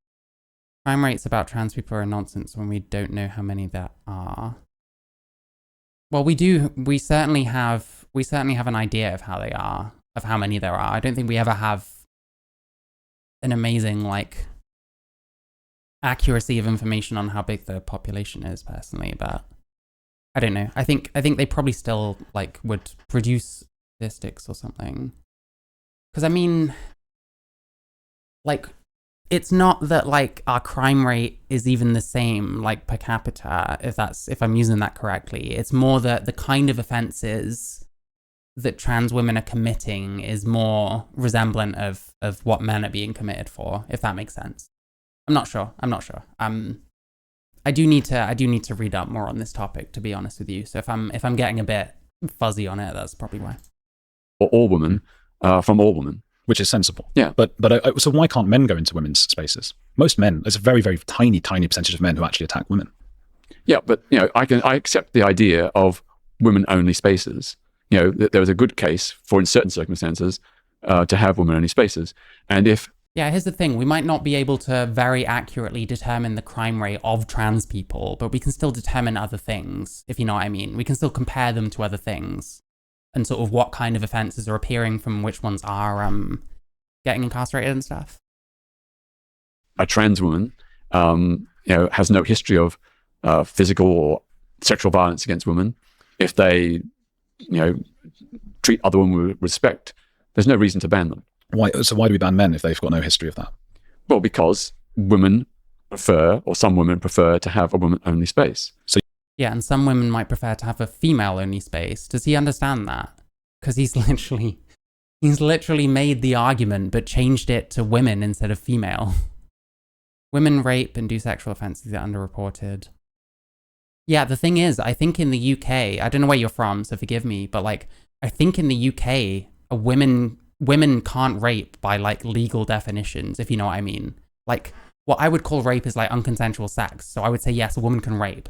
But I'm pretty sure legally they actually can't. So that's part of it.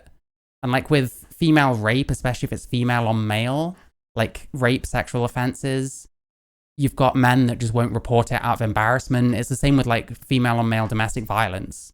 Like, some men will fear the stigma of it, things like that. So it's a complicated thing. Thinking you can do simple comparisons between heterogeneous data sets is what retards do. You need to give me an example, you know what I mean? So you would need significant evidence to show that a trans woman is not a man for them to then be in this women's only space, because women prefer to have a women only space. My belief is that trans women are men who we should sympathize with and try to help and get the right kind of, and okay, I wonder if I don't take the view trans woman are woman. I take the view trans woman are trans women. Interesting. They're different, but that difference is valid. You know, they've got. If someone doesn't know what you mean, maybe explain. It's a lot easier than like posturing about it, I would say. A right to be different. Yes. And their womanhood is different from the womanhood of biological women. I don't think they have womanhood. Well, they have. Yeah, what is womanhood in a trans person? Let's actually get back on topic, because your argument is boring me. What's womanhood to a trans person? What womanhood do I actually have, apart from what people bestow on me by calling me a she and shit? Is different from the womanhood of biological women. According to Rain, only 30% of rape is reported. Yeah. I don't have time to start giving stats one-on-one. I know. Well, then, just stop talking about it then. I don't care. Women. I don't think they have womanhood. Well, they have a gender identity that is based on womanhood. Like, here's the thing. If there's a point in the conversation where you don't want to go on further, you just don't have to have that conversation anymore. You know, that's what I try and enforce in like my space, because I don't want to cut off people's like free speech as best I can. And people can argue all they want, but if we're getting to a point where it's like, well, I don't have to tell you, or I don't have time to tell you, and then okay, then I don't know. You're watching a stream. Usually people watching streams have lots of time, I would say. And what are some of the traits of that gender identity? What are the feelings? This is what I want to understand, and no one will answer me. Yeah. Well, a trans woman feels and identifies as a woman. What does it mean to identify as something? Like I said, I don't see it as I identify. I have some kind of compulsion. Maybe I have gender dysphoria. Maybe that's what gender dysphoria is. That's the best way I can describe it. I don't know what identifying as anything means. Like, if I say I identify as a woman, what does that actually mean? A trans man feels and identifies as a man. That is their perception. That's their understanding of who they are. And as I said, it appears to be... That's their perception that they're telling people. Like, anyone can be wrong in their perception of anything. People are wrong about their own self-perception all the time. Plenty of people do not know themselves as well as they think they do. And so they make a choice that they think is good for them. And down the line, they're like, I don't think that choice was good for me, actually. Shit. Because you know yourself better, because you've had experiences. You know what I mean? Quite a lot of evidence that, you know, there are people born with XY chromosomes, male chromosomes, who have an understanding of themselves as women. And so an understanding of yourself, that doesn't mean anything. I hate every now and then being a woman. That doesn't make me anything the activists would like to. Yeah, yeah. I don't know. Did you play with action men like at least once in your childhood? Because if so, you're definitely trans. When undergoing treatments, then develop many of the physiological attributes of women. So they're not the same as develop of themselves as women, and when undergoing treatments, then develop many of the physiological attributes of women. Did you say many? So undergoing treatments, then develop many of the physiological. They develop, and then he says something. Oh yeah, you're definitely trans. I'm sorry. You're gonna have to transition immediately. It's not up to me. I don't make the rules. Women, and when undergoing treatments, then develop many of the physiological attributes. I don't know what he says there. Like, I mean, we develop certain things that you would say are more stereotypically female. I guess breast is the big one. For me, I've a lot less body hair than I used to have. I didn't have a huge amount to start with, but like my leg hair used to be thicker, and like I got like stomach hair, and that's like completely see-through now, pretty much. And like, yeah, I don't know. the way I see it, I've taken on certain physical and certain social attributes of womanhood, but that doesn't make me a woman because I wasn't born female. So to me, it's quite simple. And this gender identity thing is so nebulous. And we're suggesting that it's more important to some people than like their biological sex. Whereas with like transsexualism, it literally is just, it's gender dysphoria. You have a problem that you're trying to fix to make yourself more comfortable. When we start getting into this identity stuff, it is pretty much like religion. Like we're talking about completely infallible kind of things. You can't really disprove or prove it, right? And the descriptions of it are ridiculous. Like Andrew Gold is saying, like, I want someone to explain it to me in a way that makes sense. I feel exactly the same way. I don't know what it means to identify as something either. And yet these ideas have like swept through trans communities. I mean, to me, it's like, it's kind of obvious that, yeah, if there's an answer that makes them feel good, yeah, they're probably going to go for that answer. But that's not how you get the truth. That's how you lie to yourself. That's how you become delusional. Of women. So they're not the same as biological women, but they are women, trans. See, he has not said anything to suggest that a trans woman is a woman, just that they identify it as that's how they see themselves. So if you see yourself as an attack helicopter, are you therefore an attack helicopter? My personal view, you're a boy, you wanted to become a girl, you became a girl, you're now a girl. I don't see all the problem people have with this model. Well, the problem they have with it is it makes it sound like a choice. And it's something like, oh, I wanted to be this instead of I am this. And for whatever reason, to a lot of people, that makes them seem less valid because they want it to be something innate, that they were born female. Which to me is like nuts. I just don't agree with that. Like, it's just not like that. I don't think that's physically possible. I don't think that's a thing that exists in our nature. Woman, and they have a trans identity, and that is perfectly valid. Gender identity is valid. It's perfectly valid. Well, no, it's valid, you see. It's because it's valid. Do you think Andrew Gold is going to be like enthused hearing yet another person say, because it's valid, it's valid. Don't you know how valid it is? Like, valid. It's not a terrible thing. I would have hit the roof hearing that. Like, that means nothing. That's like saying, this cup is valid. This cup, valid. What does that mean? It's valid. Like, what does that even mean? He's just saying, I'm right. Just do the Vorsh thing and be like, well, I'm right. Also, it suggests conversion therapy would work. Yeah. And conversion therapy is literally anything from electric shocks to someone talking to you and they have a qualification. Because even conversion therapy is a thing that we're expanding the fuck out the definition of, because we all have to be victims. And we totally still have the same kind of comparable rights issues today that we had in the fucking 60s or something. We totally, you know, trans people in sports and trans kids are totally analogous to being gay being fucking a criminal offense. You know what I mean? Yeah, valid is meaningless. Everyone says it. It doesn't mean anything. It's valid. You're just saying, yeah, it's right.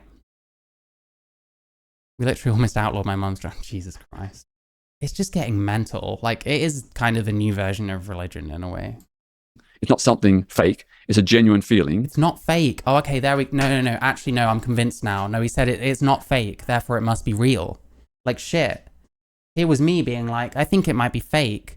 And what I needed was an older man to be like, it's not fake, it's real. Wow, amazing argument. And it's a genuine identity. I believe that it's genuine. What does that mean? What's a genuine identity? What's an identity even? Of course, everyone has their own like self-identity, but is it true? Like, how do we measure what's true of someone's identity and not? Like, this is the most anti-scientific thing, and these people are always like pushing like this. Trust the science. What were they saying during COVID? Oh, I trust the science. Okay, sure. It's a genuine feeling. I'd still... Literally no one thinks they are pretending to want to change sex. Yeah, they think that that's something they need to do, but they don't actually know whether that's something they want to do. They just think they know. And trying to tell someone if that's what I wanted to do with someone, which is not, it's not a normal conversation.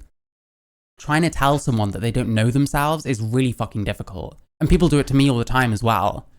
So it's difficult for me to work out how to do to someone else when I experience it so much myself and I hate it.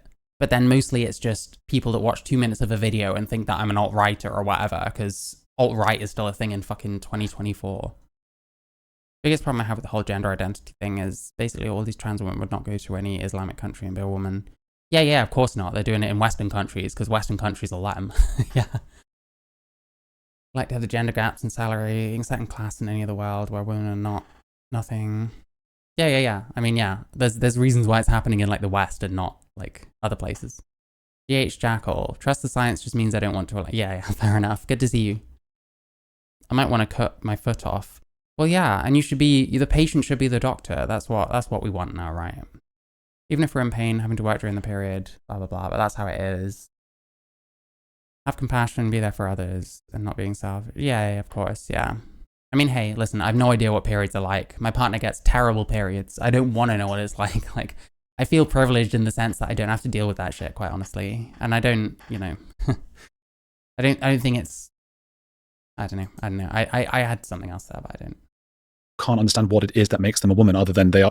It feels like a logical fallacy. It's a cycle of I'm a woman because I'm a woman. There's a God because there's a God. Yeah. Like we saw some of those like trans people had come up and like debate Matt Walsh, who I'm really not a fan of, by the way. I don't think he's a particularly intelligent guy. And I think his success mostly comes from how terrible the arguments on the trans side are. But it's like, he can't seem to find any trans people. And maybe I'm wrong, because I've watched literally 2 of them. But he can't seem to find any trans people that define woman without using the word woman. You know what I mean? Like, which becomes circular, because it's like, well, you use the definition in it, so you need to define it again to explain what you meant in the definition. Like, yeah, like it is a bit ridiculous. And you can't just say, well, that's what they identify as, because anyone can identify as anything. Like, this should have been obvious the first time someone said, I'm an attack helicopter. It should have been obvious from that moment, but instead it's like, well, obviously people that are just trolling are not really trans, and it's like, wow, okay, good luck telling me who the trolls are and who aren't, because now we've got fucking weirdos like Josh Seiter and like Lily Tino and stuff everywhere, so great. You need something like what traits there are. And if it is, well, I like Barbie and long hair and long nails, that feels like we've gone way backwards. Do you know what I mean? That feels like we're in the 1950s again with this reaction. Yeah, but I'm not sure what a lexicographer is. Do they like make up new words, or like, I don't know. Most trans women are not like that. That was the older generation of trans women. Most trans women are like what? Oh, the older generation. Are we being thrown on the bus? Is that what it is? Traits there are. And if it is, well, I like Barbie and long hair and long nails, that feels like we've gone way backwards. Do you know what I mean? That feels like we're in the 1950s again with this reaction. Yeah, but most trans women are not like that. That was the older generation of trans women. Was it? Really? Are you sure about that, Peter? Also, the new generation are completely sane. Okay. Write dictionaries. Yeah. Oh my God. What was it? Someone came here. Some prick came here being like literally says figuratively in the dictionary. I don't know, that wound me up for some reason. Well, that's Roxy true. Tickle got long hair, makeup and nails and things and wanted to get into... Yeah. That's the thing. Like most of us do anyway. Most of us have long hair and like do our nails, except me. I do my face instead of my nails because my face is way more important than my nails. And trans people that disagree with me are very wrong on that. Learn to do your makeup. Trust me. That feels like we've gone way backwards. Do you know what I mean? That feels like we're in the 1950s. Yeah, because most trans women do kind of play on stereotypes of females. You know what I mean? Like you have to an extent, it's imitation. I do the same thing. But the thing is, I try and tailor it to a way that suits me as best I can, which is why I wear fairly normal clothes instead of whatever the fuck you see some of these people going around in nowadays. So like, yeah, I don't know, like we do push on those stereotypes, and like Peter's just trying to say it's the old generation. Like what? I don't think short hair would fit you. It would not. I would look like a man. I had a dream that I like shaved my hair off, so I'm glad that wasn't real, because yeah, fuck that shit. Again with this reaction. Yeah, but most trans women are not like that. That was the older generation. Yeah, he's bullshitting. Trans women, that's Roxy true. Tickle got long hair, makeup and nails and things and wanted to get into Sal Grove. I know that's one person, I understand that, but the Australian court sided in favour with Roxy. I've known over the years probably close to so many like AGP type, like weird trans women, like older trans women you see on like even TikTok and stuff like that. They do kind of do this kind of shit, but a lot of them are like new school. A lot of them started transitioning in the last 2 years or something. You know what I mean? Like, what's he talking about? 100 trans women and probably 30 or 40 trans men. They're not the archetypal or stereotypical He's just making stuff up. reflection of male or female. They've developed their own identity, their own unique being. Develop their own identity. I don't know. Here's the thing. I had a fairly decent amount of like self-identity in terms of who I felt like I was before I started transitioning. And I think that helped. Like I was already making music. I was already into the kind of things that I was into. I wasn't changing my entire person to be like trans. So I don't know. That maybe had nothing to do with what I was just saying though. So I think that argument stands. It's not about replicating gender stereotypes. It's about replicating. No, it is. There's an element of imitation for sure. You can't get around that. A genuine feeling about who they are. And that's like I've listened to someone who said that they started transitioning because they wanted to wear pigtails. I've seen plenty of that kind of thing in action. So if I want to become a man, I can just use 90s fashion by having baggy pants down to my knees. Yeah, probably. I suppose that means that my partner's a man now because she does that kind of thing. But yeah, valid. I'm not entirely sure how I feel about the concept of an identity at all, especially one that impacts upon policy. Yeah, exactly. Here's the thing. On its own, the identity shit, I don't get it. But if someone wants to identify as something, then great, fine, whatever, do what you want. But like, why are we identifying as something and then now we're like a protected class? That's like strange to me. I don't understand it. I don't think that should be a thing. But then, I don't know, I don't think hate speech laws should be a thing. I think pretty much apart from violence and some misinformation, I don't like limits on speech, I guess. I identify as a pizza. I identify as a, what kind of pizza would I be? Fuck. I'll think about that and I'll get back to you. Upon politics of a country. What is it? I mean, do you feel strongly that you have an identity? What is your, do you have one? We all have identities. I don't have one. Of course you do. You're dressing like a man. You're not wearing a woman. Oh, this is retarded. Okay, we're going to get the same point we got from the fucking Frida Wallace thing again. Let's go. What is your, do you have one? We all have identities. I don't. Yeah, and they're saying identity, but then he's going to talk about gender. Like he does mix it up a little bit. Have one. Of course you do. You're dressing like a man. You're not wearing. Okay. Do cis men dress like men? Like dress like a man? That's an interesting thing to say to start with. As a fucking man, supposed male feminist. Do cis men dress the way they do because they identify as men? Do they not dress like someone like Peter Tatchell? Does he not dress the way he does, especially when he was younger? Because of influences like his father, if he has brothers, his friends that are guys, like the fashions of the time, like the fashions as they keep going, like male fashion, because certain things look better on men and certain things look better on women and like tailored to different average body types. Like, I have an insanely big problem with the idea that the average man dresses the way they do because they identify as a man. And the thing is, if we're reducing it to clothes, then that means a male crossdresser identifies as a woman when maybe they just wear the clothes, like a drag queen or something. They're male, but they like dressing up sometimes. They like doing elaborate shit. He's suggesting that they identify as something other than what they are. I'm a man, I don't identify as a man, I just am one. Yeah, exactly. I just don't buy this argument whatsoever. Like, I don't think the average cis person has this strong sense of, I identify as my own sex. Like, that's preposterous. And he had to have, like, heard that before applying it. Do you know what I mean? They can't pass bodily. So they travel on the stereotypes so they can manage. Yeah, sometimes. Wearing a woman's clothing, you're dressing in a deliberately male way because you identify as a man. That is an absolutely terrible argument and suggests that, yeah, identity is about stereotypes. But this is a social construct, which I know is often what is said from the other side. This is a social construct. And if I grew up in a world where they said, hey, I don't wear these clothes because I identify as female. I just like certain kinds of clothes. I don't know. I have an innate kind of, you know, not a criteria. I have an innate idea of the kind of things I want to wear. As in, I don't really go out like skimpily dressed because it's not really me. I don't like wearing like colorful or very like neotenous looking clothing because I'm like 5'10". I'm quite tall. I have bigger bones than the average woman. I feel like wearing like little girls' clothes would make me look nancy. And I just don't have the desire to dress like that anyway. Like, I don't know. I just try and I dress like what I would like to look like. I don't think identity comes into it. I think it's just my taste and stuff like that. You know what I mean? This is like daft. This is a daft argument, and it's not the first time I've heard him do it. This is the argument that I used to make fun of him when I'm like, we're being literally like Peter Tatchell and saying that you dress like that because you identify as that. You know what I mean? Like, I can't believe he's like still doing this. Men are supposed to wear bikinis or whatever. I'd pop that on. But you're not. You're dressing in a typical male way. He's got a smile on his face. He actually thinks this is a good argument. Oh my God. I get my clothes every now and then in the kids section because I'm small and it's cheaper anyway. Yeah, my partner's the same, especially with shoes. My partner is like size 3 UK shoes. Feet, sorry. Which is like still a kid's size. I look like a woman and not a man pretending to be a schoolgirl. I'm so glad that I don't look like a man pretending to be a schoolgirl. I can do like pigtails.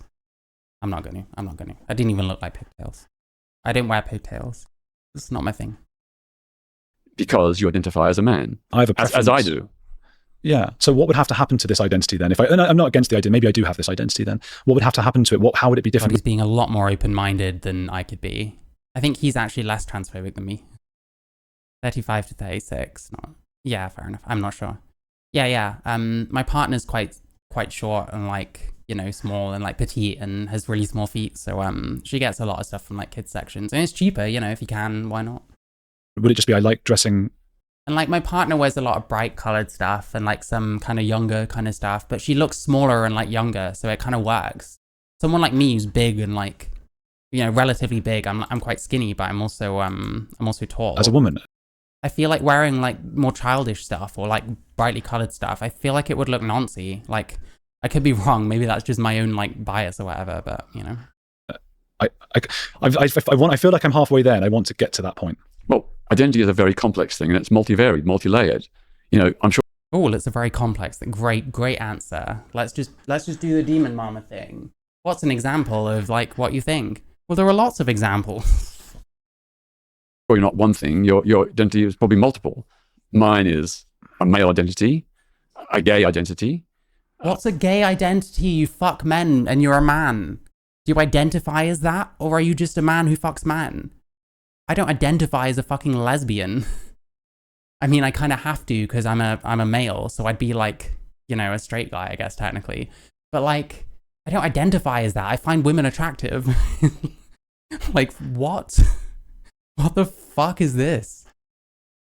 Someone from a working class background. Listen, Sam, maybe I'm starting to come around to your way of feeling that being gay is not like innate or whatever. Like, I'm not sure. I'm not saying that, you know, I'm not saying that confidently, but I'm starting to see what you mean a little bit because it's not an identity.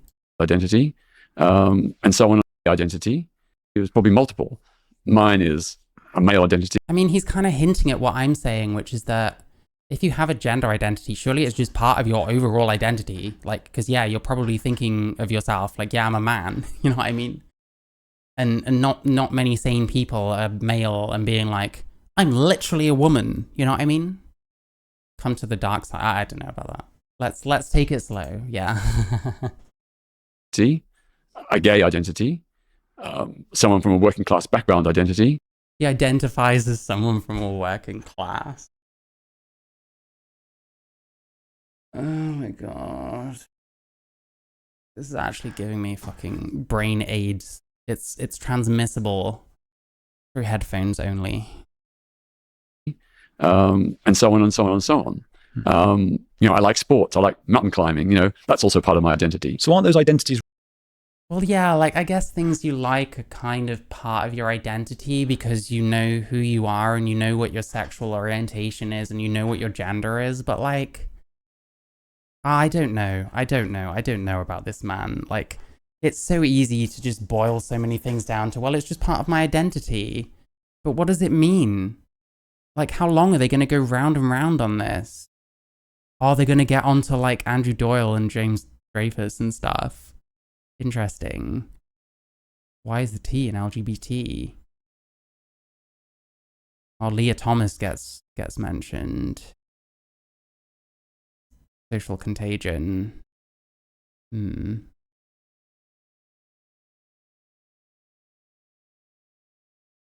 I know. Is reductive. by suggesting hobbies more of like a character thing. I don't even know anymore. Like, if someone was saying like, what would you say is your identity? And I'd be like, well, I don't know. If I was to identify myself, I'd say that I'm a transsexual woman. I play guitar. I like music. I play video games. I like animals. I like nature, you know, stuff like that. But I'm not identifying as any of those things. That's not my identity. It's just my understanding of myself, like my self-perception. I think we're going way too like deep. And I think we're trying to push it much further than it goes when, like, I think your identity probably is like conscious, you know what I mean? Like you kind of choose what you think about yourself in a way. And your identity can change depending on things like trauma and experiences and things that can cause a lot of bias in people. I don't know. I don't think people feel strongly about their identities. It's some nebulous amalgamation of what makes you you. Yeah, I get what you mean. But I think people think that their identity is like, I don't know. I need to try and get more of this shit in my head, maybe. suggesting, okay, you're working class, it sort of puts you into that's what your thing is. You're gay, that's what your thing is. And I know a lot of gay people are resisting this. A lot, for the sort of Andrew Doyles of this world, for example, I'm sure, I haven't spoken about you to him, but I'm sure admire you so much for the work you. Deleterious consequences is young girls end up feeling they should have an identity, wondering why they don't. Yeah, I mean, it's plausible. Like, it's also another kind of, to me, it's another kind of suggestion as to why it's like overwhelmingly like white Western people, because we have the fewest problems probably. We have the most time to think about this kind of shit. And, you know, I don't know. Like, it sucks. Like, it's difficult when you don't really know who you are and what you want to do with your life and stuff. That doesn't mean that you're another gender. That doesn't mean you should just roll the dice and be like, you know what, I'll just transition gender. Let's get a dice that only goes up to 4 and then just roll it. I'm on a 3 right now. I don't know. That's what I see a lot of transitions as, to be honest. Just, they want a new life. Let's just roll the dice and see what happens. To be honest, to a certain extent, that was me. I was at a very low point when I started transitioning. Eritreans do not have time to have a fucking identity. Well, yeah, I mean, I think that explains a lot about why this kind of stuff has come up so much recently and not, say, 200 years ago. You know what I mean? Because people had to do an awful lot more stuff. Like, the world wasn't as connected. The world wasn't as convenient. Nowadays, you can have groceries delivered to you. You don't even have to go out for those anymore. Yeah, I know. You've done in helping gay people have dignity, be able to have civil rights, have the same rights as other people, who now feel excluded from their own pride, from LGBT and from what was LGB for them. How are they excluded? Because they don't see... Mate, I've literally been excluded from fucking trans pride before. My band got kicked off of a trans pride gig because they found my Twitter that I made in service of this channel. So I'm saying some kind of out there shit, and I'm not saying the PC shit about trans people, and that was enough. No conversation. They didn't even like tell me beforehand, except in some random email. And it's like, I found out because my mum saw them do a post, like, publicly saying, "We even wankers aren't playing this fucking thing anymore." And like, I left them a bad review on Facebook because I was like, you didn't even talk to me and not even talk about this and like what I'm doing with my Twitter, which is not linked to my band in any way. So people would have to really like go digging for it. It was, it's so slimy. It's disgusting. Like, I don't know. I think if someone's got a problem with me, they should like talk to me about it, but no one ever wants to. So I don't know. See themselves in what pride is. What pride was a dignified struggle for human rights. Now, I went to Pride in Berlin and I was excited to go and found people just giving one another blowjobs in the street. Now, Berlin Pride. I haven't seen anything from Berlin Pride. I've seen San Francisco Pride, that's the one. San Francisco Pride, I think it was Toronto or something like that. There was some seriously fucking weird things going on. Anyway, hang on. Just see if there's anything, Berlin Pride, Jesus Christ, like the picture there. Does he need his tits out? Does he need like, jeez, I'm a bit prudish, okay? Maybe I'm just different to people. Berlin's a pretty gay place, I reckon. Yeah, definitely.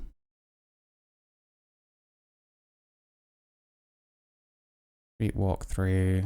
These are just like normal people, I think. LA Pride is great. Fair enough. Yeah, San Francisco, I think, is the craziest one because there's just like naked people fucking everywhere. Like, why is Pride? Why is so much about Pride to do with like taking your clothes off? I don't know about that. Like, does it have to be? Does it have to be like that? Like, dog mask, whatever that is. I don't know. It's not for me anymore. But then after the trans pride incident, I just don't fucking go to any of them anymore. San Fran is great. Yeah. Like I saw also wasn't there someone like pissing on someone else or something, and I saw someone being filmed literally just holding someone's like dick and doing that in the street. It's like, and you let kids go to these things. You hold them in public. It's like it's a bit sick to me. You know what I mean? That, from what I understand, I don't mean to tell you how to feel, but a lot of gay What do you expect about the movement around the right to fuck various people for fun? Yeah, but do you have to do it in public? Like, it's just the public stuff. I wouldn't care. Like, let's say they have some kind of weird fucking orgy after hours in some exclusive club that you have to give ID to be in and stuff. Who cares? You know what I mean? It's the fact that it's on display for like kids and that. Like, they have to make a decision where either it's not kid friendly and it shouldn't be in those public places, and it should be, you know, in its own place where only the over 18s can go, or they need to change it so it's more kid-friendly so that they can hold it in public. You know what I mean? I think that's the choice that they have to fucking make. And it's really irritating. Like I saw that guy that was shaking his ass around and looking at kids, Minnesota Pride, one of those places. Like, you'd get idiots like Heather Herbert, a trans woman who I've covered on here, and I've covered this very debate. They'll make all these like excuses for these people and not give a shit about the fact that an adult man is choosing to do that, not giving a fuck about the organizers not seeming to give a fuck about people doing that. Like, it's wild to me. I don't understand. Hi, Woody Red, are you doing okay? gay friends of mine are really But affected. yeah, like this Heather Herbert person, she'll like make all these defenses for it and be like, well, you know, it's up to the organizers. And it's like, well, no, isn't it a bit fucked? Like, why can't, oh, I don't know, whatever, just watch the video. By this caricature of what it is to be gay, when for them it is this very solemn civil rights. And yes, you can celebrate, of course, but they don't feel welcome in those kinds of areas. They might have children, you know, they might have. It's the same for transsexuals. I wonder if I could TS pill him. Is that what I'm calling it? TS pill. Get people to accept the transsexuals, but no one else. No one further. You know what I mean? I don't want to watch a video. I would like to keep my eyesight. Unfortunately, we're watching the video. But we're watching this one. Everyone's fully clothed. There's no one pissing on each other. I don't do that kind of... It's in a sex channel. Anyway. Have you liked the stream? You should like the stream. You should check out my Discord if you're interested in gender shit, because we talk about it, amongst other things. And also, there's a link for donations, supporting the channel. Can get messages read out and stuff, because I text the speech. Yeah, lots of stuff. Anyway, like the stream. Want to take them to that kind of thing. Do you see what I'm saying? Well, what you witnessed was extremely untypical. Was Pride ever about rights? I think originally it was. Oh, the Discord thing might not work. Is the invite right? Is the invite okay? I think it's the same. I can paste it. Jesus Christ. I tried using Nightbot, but it only works on like Twitch. I need to find something. Oh shoot, yeah. It's supposed to do the description for both because I use Restream, but I'll paste it in chat just real quick. Copy and paste that. There you go. All right, you should be able to get on it now. No one's pissing on each other. Listen, this is a piss-free channel. Okay, no piss. I think trying to make it kid-friendly comes to the weird to be super accepted, but it's reversing now and it's turning more people away from LGBT. Maybe, I don't know. I think there's like obscenity and like child safeguarding like failures that are going on like around the world. Nightbot is something I never got used to. I used it like years ago when I tried doing gaming streaming, but I don't know. I never really got anywhere with it, so it was like, I don't know. Rights equals the right exclusively fuck for fun, even if it threatens the continued existence. Jesus, yeah.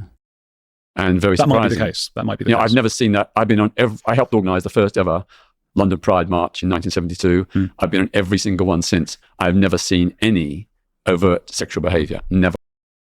Just because you don't see it in London, here's the thing.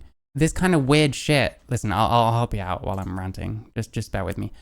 This kind of weird shit. It's like it isn't happening yet. What about when it does? Why can't he give any opinions on stuff like this? Why can't he actually denounce anything instead of just kind of glossing over it? Well, I haven't seen anything here yet. It's like it happens elsewhere. Here's the thing. Half-baked potato, hey, I hope you're doing well. Here's the thing, like, plenty of that shit in London. Well, he's in the parade. He's probably got a very limited view, to be honest. Like, he probably can't see much of the shit behind him. That probably doesn't help. All right, try this one, and I'll update the description because it's supposed to have the same description for both. I use Restream. It's two streams like simultaneously. I went to Pride when I was a teenager. I bet there was probably loads of stuff, and he's obfuscating. That would not surprise me. He seems like an obfuscator, and we have way too many obfuscators in our spaces. We don't need more people obfuscating on behalf of trans rights. For once. Well, that might... Mask obscures his vision. Oh my god. Jesus Christ. I mean, I was there once and I just happened to see it. It's typical. It was next to me. I get what you're saying. Maybe it's just the German one. You know, yeah, maybe. You know how the Germans can be with their kinks and things. Yeah. But Yeah, like the American ones are like crazy. You've got things like San Francisco Pride. There was weird stuff going on in Canada. Like, to me, it feels like a lot of that stuff happens there and then it sort of comes over to here. You know what I mean? So, like, he's just kind of pretending that it doesn't happen. And it's like, well, first off, I don't trust you. And someone else just said that it was all anecdotal shit. He loves his anecdotes. You know, today, thousands of families go to Pride. That's true. Straight families. But that's... Yes, so we need to have more like safeguarding, and it doesn't seem like a lot of them give a shit, but he's not gonna bring up any of that kind of evidence because he won't even look at it probably. And whatever he's seen, he's probably pretending he hasn't.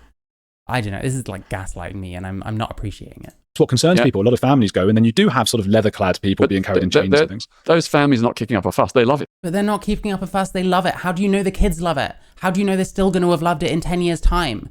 Why should we normalize naked people and weird sex shit around these kids? Maybe they do love it at the time. Maybe in a few years, someone will come over that's getting themselves naked and they're like, oh, it's just like those like friendly guys at Pride, right? It's like when gay people do this shit and then actually they're a nonce or something. I don't know. There's a lot of examples. I don't know. Like, I feel that they love it. Yeah, it doesn't sound right. I would love to make him watch that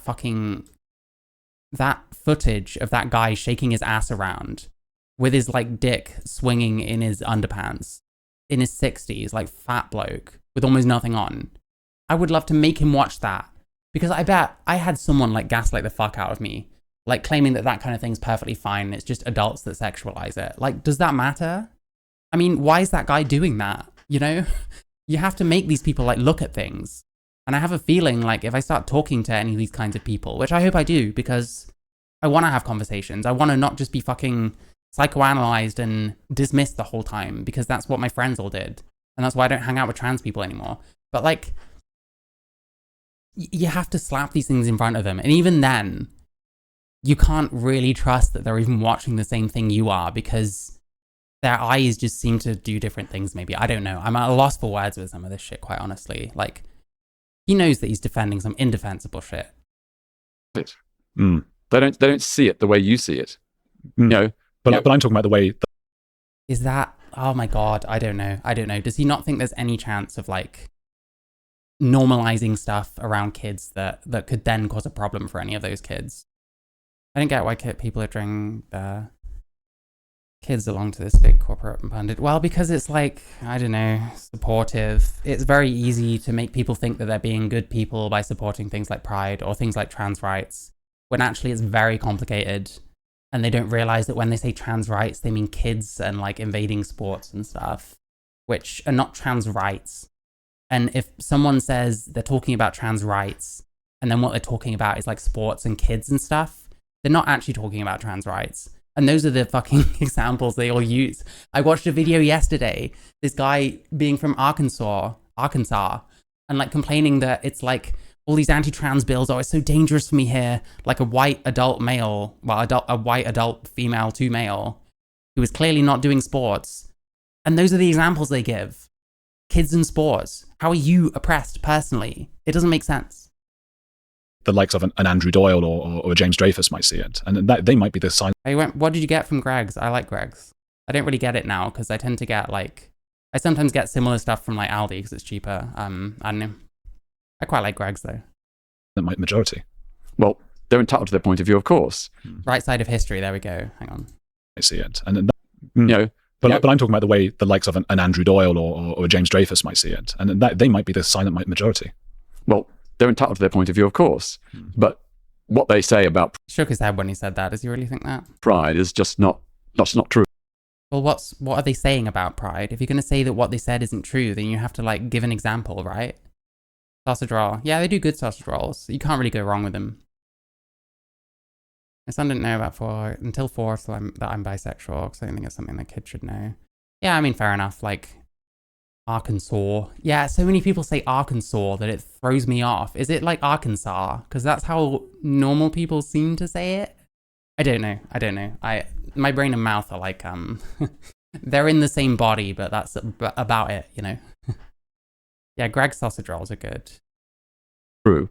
You know, even if there had been some exceptional examples during the prides over the last nearly 60 or 50 plus years. Examples of what? What have they said that's wrong? You're just saying, well, what they're saying is wrong. Hang on. You see it. By the way, I think James Dreyfus follows me on Twitter. That's probably the most famous person that I have any connection to. And there's not really a connection, is Twitter. You know, but I'm talking about the way the likes of an Andrew Doyle or James Dreyfus might see it. And that they might be the silent majority. Well, they're entitled We've given no opinions of what these people say. their point of view, of course. It's so sus that he shakes his head then. Fuck this shit, man. But what they say about pride is Arkansas. I don't know. I think we can butcher it more than that. Like Arkansas or something. Arkansas. I don't know. I'll work on them. I'll see how triggered I can get you by the end of this. But yeah, like, I don't know. He's not giving an example of where they're wrong. This is like when people say stuff like, well, transphobes think this, but they're all wrong. You know what I mean? I don't agree with those transphobes. It's like you haven't given an example of either the people. I mean, to be fair, Andrew Gold gave an example of the people, so it's not quite the same. But, you know, the things they actually say, like, who are we talking about? What are we talking about those people saying, if we do know who we're talking about? But he doesn't want to, like, expand with examples, because then he might actually have to argue against a point, and that doesn't seem to be what he's into. It's just not true. You know, even if there had been some exceptional examples during the prides over the last nearly 60 or 50 plus years, that is not typical of what pride's about. What some people think is that with any Not typical of what it's about. To be honest, what it's about has probably changed a fucking hell of a lot in recent times.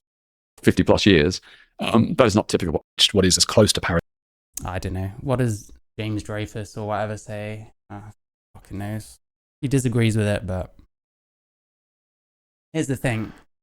He goes to Pride events every year. There's such a thing as being too close to something, as well as being ignorant of something. Like, you're kind of talking about opposite problems, but both are kind of problems, you know? As you're going to be able to get. There will always be homophobes and racists and all of these things. And at that point, because we want to have purpose, we feel lost unless we continue. And then things start to go a bit awry. And that is... I think I know what he's saying. Like, I mean, civil rights stuff, like gay people being criminalized, like gay activities being criminalized, was what it was about at some point. At this point, it seems to mostly be about... At this time, it seems to be mostly about fucking... I've lost what I said. Hang on, give me a sec. Purpose. We feel... Yeah. So it used to be about, like, gay rights, like, not criminalizing gay activity. Now it seems to mostly be about, like, trans sports and kids. Like, I don't know. It's obvious that we're treating things with the same kind of level of... the same kind of energy that are nothing like each other. We just have so much fewer problems, so many fewer problems. I don't know, whatever you'd normally say that like. But yeah, we're keeping the same energy for much smaller problems that not even all trans or LGBT people even agree on. So I don't know. We're lost unless we continue, and then things start to go a bit awry. And that is what a lot of people think is happening now with regards to Pride, and particularly with trans, that we're trying to shoehorn something in to have another civil rights battle, where in fact this one is impinging upon women. Do you have any sympathy with that thought? Well, trans has been around since the beginning of the LGBT plus movement, going right back to the 1890s in Germany. Trans has been around since the beginning of the LGBT plus movement, going right back to the 1890s. Yeah, LGBT plus movement. Listen, I might be trans, but I'm not in the fucking movement. Fuck that shit. In Germany. I remember Jan Morris and April Ashley in the 1960s. Trans people, men and women, were part of the Gay Liberation Front in the early 1970s. They were Marsha, what's her face, threw the first brick at Stonewall, don't you know? there at the Stonewall Uprising in New York in 19... He just did it after I said it. Are you serious? Oh my god, this is going badly. I'm so sorry. Oh, we're almost no fucking time into this video either. I might have to do this in 2 bits because this is like, oh, it's beginning to weigh on me. 69. The idea that trans is something new is nonsense. But men having women's rights, that's new. Well, relatively. That's the way you're putting it. I mean, I go back to the 1970s. Well, males having women's rights. You can't argue around that. Male is a sex term. Sex is a thing.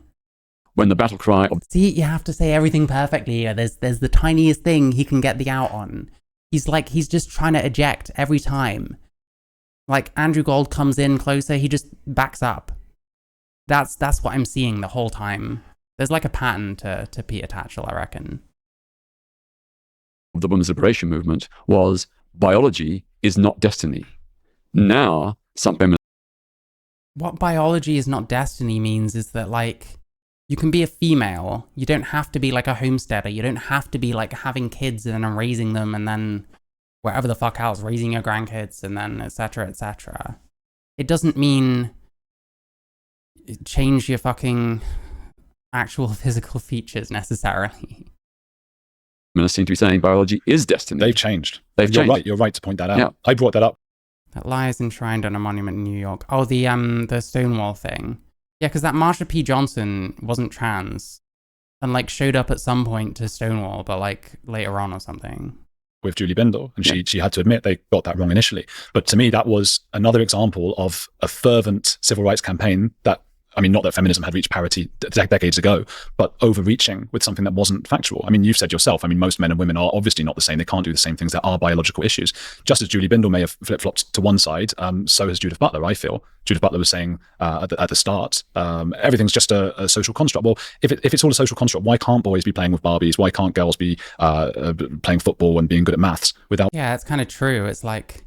But any non-conforming behavior we want to put as being trans now. Wild. I don't know. I worry for our future generations, but hopefully this shit will come crashing down before that. That's kind of the goal, really. And it's going to happen whether or not I'm here, but I might as well be here for it. Without being told, and I know that not all told this, but without a feeling and ideology that they're in the wrong body. No one tells trans people you're in the wrong body. No, trans people tell themselves it. Trans people say that kind of shit in public, which other people hear and then apply to themselves. Like, I don't know that we tell trans people they're in the wrong body. Maybe he's correct on this kind of pedantic fucking point, but, you know, we spread like attitudes and like outlooks on life that people follow because not everyone comes up with their own shit. They have to have someone to follow.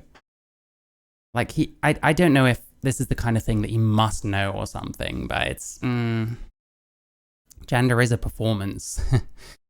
Yeah, I guess. I don't know. I hear that kind of thing regurgitated a lot in like ContraPoints videos and stuff. And there's an extent to which I agree because my like gendered aspects are just me imitating womanhood in my own way, I guess. I don't know. You've got to change. That's something, it comes from within. It comes from within. It doesn't come from within. It's things that some people say. Listen, I probably said that kind of thing as well when I was younger, but I always thought it was more metaphorical. And if you watch, I watched a ContraPoints video called Gender Critical, and she literally said, being born in the wrong body, that's like metaphorical language. People know that they're not actually done that. But nowadays, people do say that that's actually what's going on. They'll say things like, I'm a female, and my condition is that I was born a male, and that like, you know, male puberty would be like a sickness on me. You know what I mean? That's what people think nowadays. And if someone says that about themselves, say in a YouTube video where they're quite popular and they get a lot of younger people watching them, saying, yeah, I was born in the wrong body. This is what I am. people are going to take that on and be like, you know, oh yeah, that really makes sense for me as well. When it's not true. Like, he seems to be either ignorant of how this kind of stuff spreads, or he knows, but it's easier to just be like, well, no one actually says that to other trans people, because technically I guess that's correct. But he's ignoring like other issues. Encouraged it. Richie Herron was encouraged. He's an example. Do you know detransitioner Richie Herron? Yeah, okay. Detransitioning. That is, I'm very, very sorry for people who've been through gender reassignment. Oh, here we go. My guess is it's going to be, there's not very many of them. They should get the help that they need, of course. Some of them become transphobic, and that's bad. I guess that's my guess. Hey, maybe Peter Tatchell is going to beat any TRA I've seen so far when it comes to detransitioners. ADHD causes hunger because whenever I have my thing, I'm incredibly hungry until I'm full. Wonder when you're on the stimulants. I don't know. And regret it. I'm very, very sorry for them, but they are not representative. But they're not representative. There we go. That'll do. I'll take that. Oh, hi, blinded by the noise. Sorry, I'm not usually this aggressive. Thank you for watching. I appreciate you being here. A study in this country of over 3,000 trans people found that less than half of 1% had regrets or detransitioned. Less than half. What's the study? Not gonna be. Fuck. UK study, 3,000 people. I'm not good enough with the names and stuff that I'd remember which one this was. I don't trust this. Here's the thing. These kind of super low, like, detransition rates, regret rates, don't trust them. Often they'll ignore, like, people that just desist care altogether. Often the studies themselves will be on people who went through the whole thing, meaning that we're already ignoring a bunch of people. The regret rate is only going to keep going up because they've studied those people already. So the number that they found at the time is only ever going to increase. Maybe not by very much, but it will. You know, there's a lot of things that aren't considered, and a lot of things that are considered detransition that I don't think are, such as like, shit, what am I trying to say? Listen, I need a cure for fucking ADHD. I've never had any help for it myself. So, Jesus Christ. Fuck, I don't know. Yeah, detransitioners, they'll bring in people that are like still identifying as something, still potentially socially transitioning, and they'll call them detransitioners when they're not, and be like, well, there is detransition, but the regret isn't very high. It's really like dodgy. Be careful believing any of these kind of things. A Dutch study of nearly 7,000 trans... Dutch study, is that the Boostos one? Is it Boostos? God, I'm actually glad you're here, Sam. Was it Boostos? How many people was this? Fuck. 7928. What did he say? Had regrets or detransitioned. A Dutch study of nearly 7,000... Said nearly 7,000. Oh, okay, right. I got too excitable. Is that an et al as well? 2018. Ooh. Let's have a quick look. This might be the whole stream at this point. I might just slap this entire thing up and not even fucking edit it, because I'm not editing a fucking 4-hour whatever. Is it this one then? Weepjes, I don't know how to say that. 1972 to 2015. Let me just get the rest of what he's going to say, and then I'll have a quick look. Had regrets. Also, Bustos et al. Was like a meta-study, is that right? A bit like, I guess, like the CAS review, I guess you could say. Or detransitioned. A Dutch study of nearly 7,000 trans people over a 40-year period also found that less than half of 1% of trans people had regrets. The title is something like the Amsterdam cohort study. Okay. Well, this is Amsterdam cohort of gender dysphoria study. I'm just having a quick look. Okay, I get you. I'm still learning about some of this stuff, to be fair. Because of the retrospective design, some data could be missing. So he's citing like numbers which are not reliable by their own admission. After the first visit, decreased. Only this amount of people who went surgery were identified as experiencing regret. 36% lost to follow-up, so they died or detransitioned. And they don't include that, you're saying. So even if we took half of that, it would make the detransition or regret rate around like 17%. Because obviously, we don't know like the shit, you know. It's the only gender clinic in the Netherlands. No idea, no way they could get hormones anywhere else. Does that mean if people who I still ID as trans or people who transitioned? I'm not sure. Yeah. That's yeah. Okay, I don't need to spend too much time on that, but basically, don't trust these people when they talk about detransition, especially when you hear like a low. Yeah, the reason I'm saying half is just to kind of cover my boots, I guess, you know, cover my bases. So if I say all of them were definitely regretful, then it's, you know. After undergoing an unchangeable transition surgery, he said had regrets. What's the issues with that? Obviously, they're going to delete. Yeah. There's going to be sunk cost fallacy. They've done it now. They can't take it back. You know, there's going to be a lot more to it than that. You know what I mean? So detransitioning, it's an unrepresentative, atypical thing. For most trans people, transitioning has improved the quality of their physical. Almost all of them detransition, all of them regretful. Yeah, there is a bit of mixing those two things that I find as well. It's also found study Do you know what's really of nearly annoying? 7,000. Do you know what's really annoying?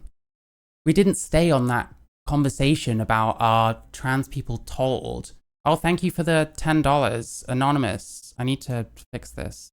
It's over. I need $20. Thank you so much, by the way. No. Have Demon Mama going. Thanks out. for the new perspective.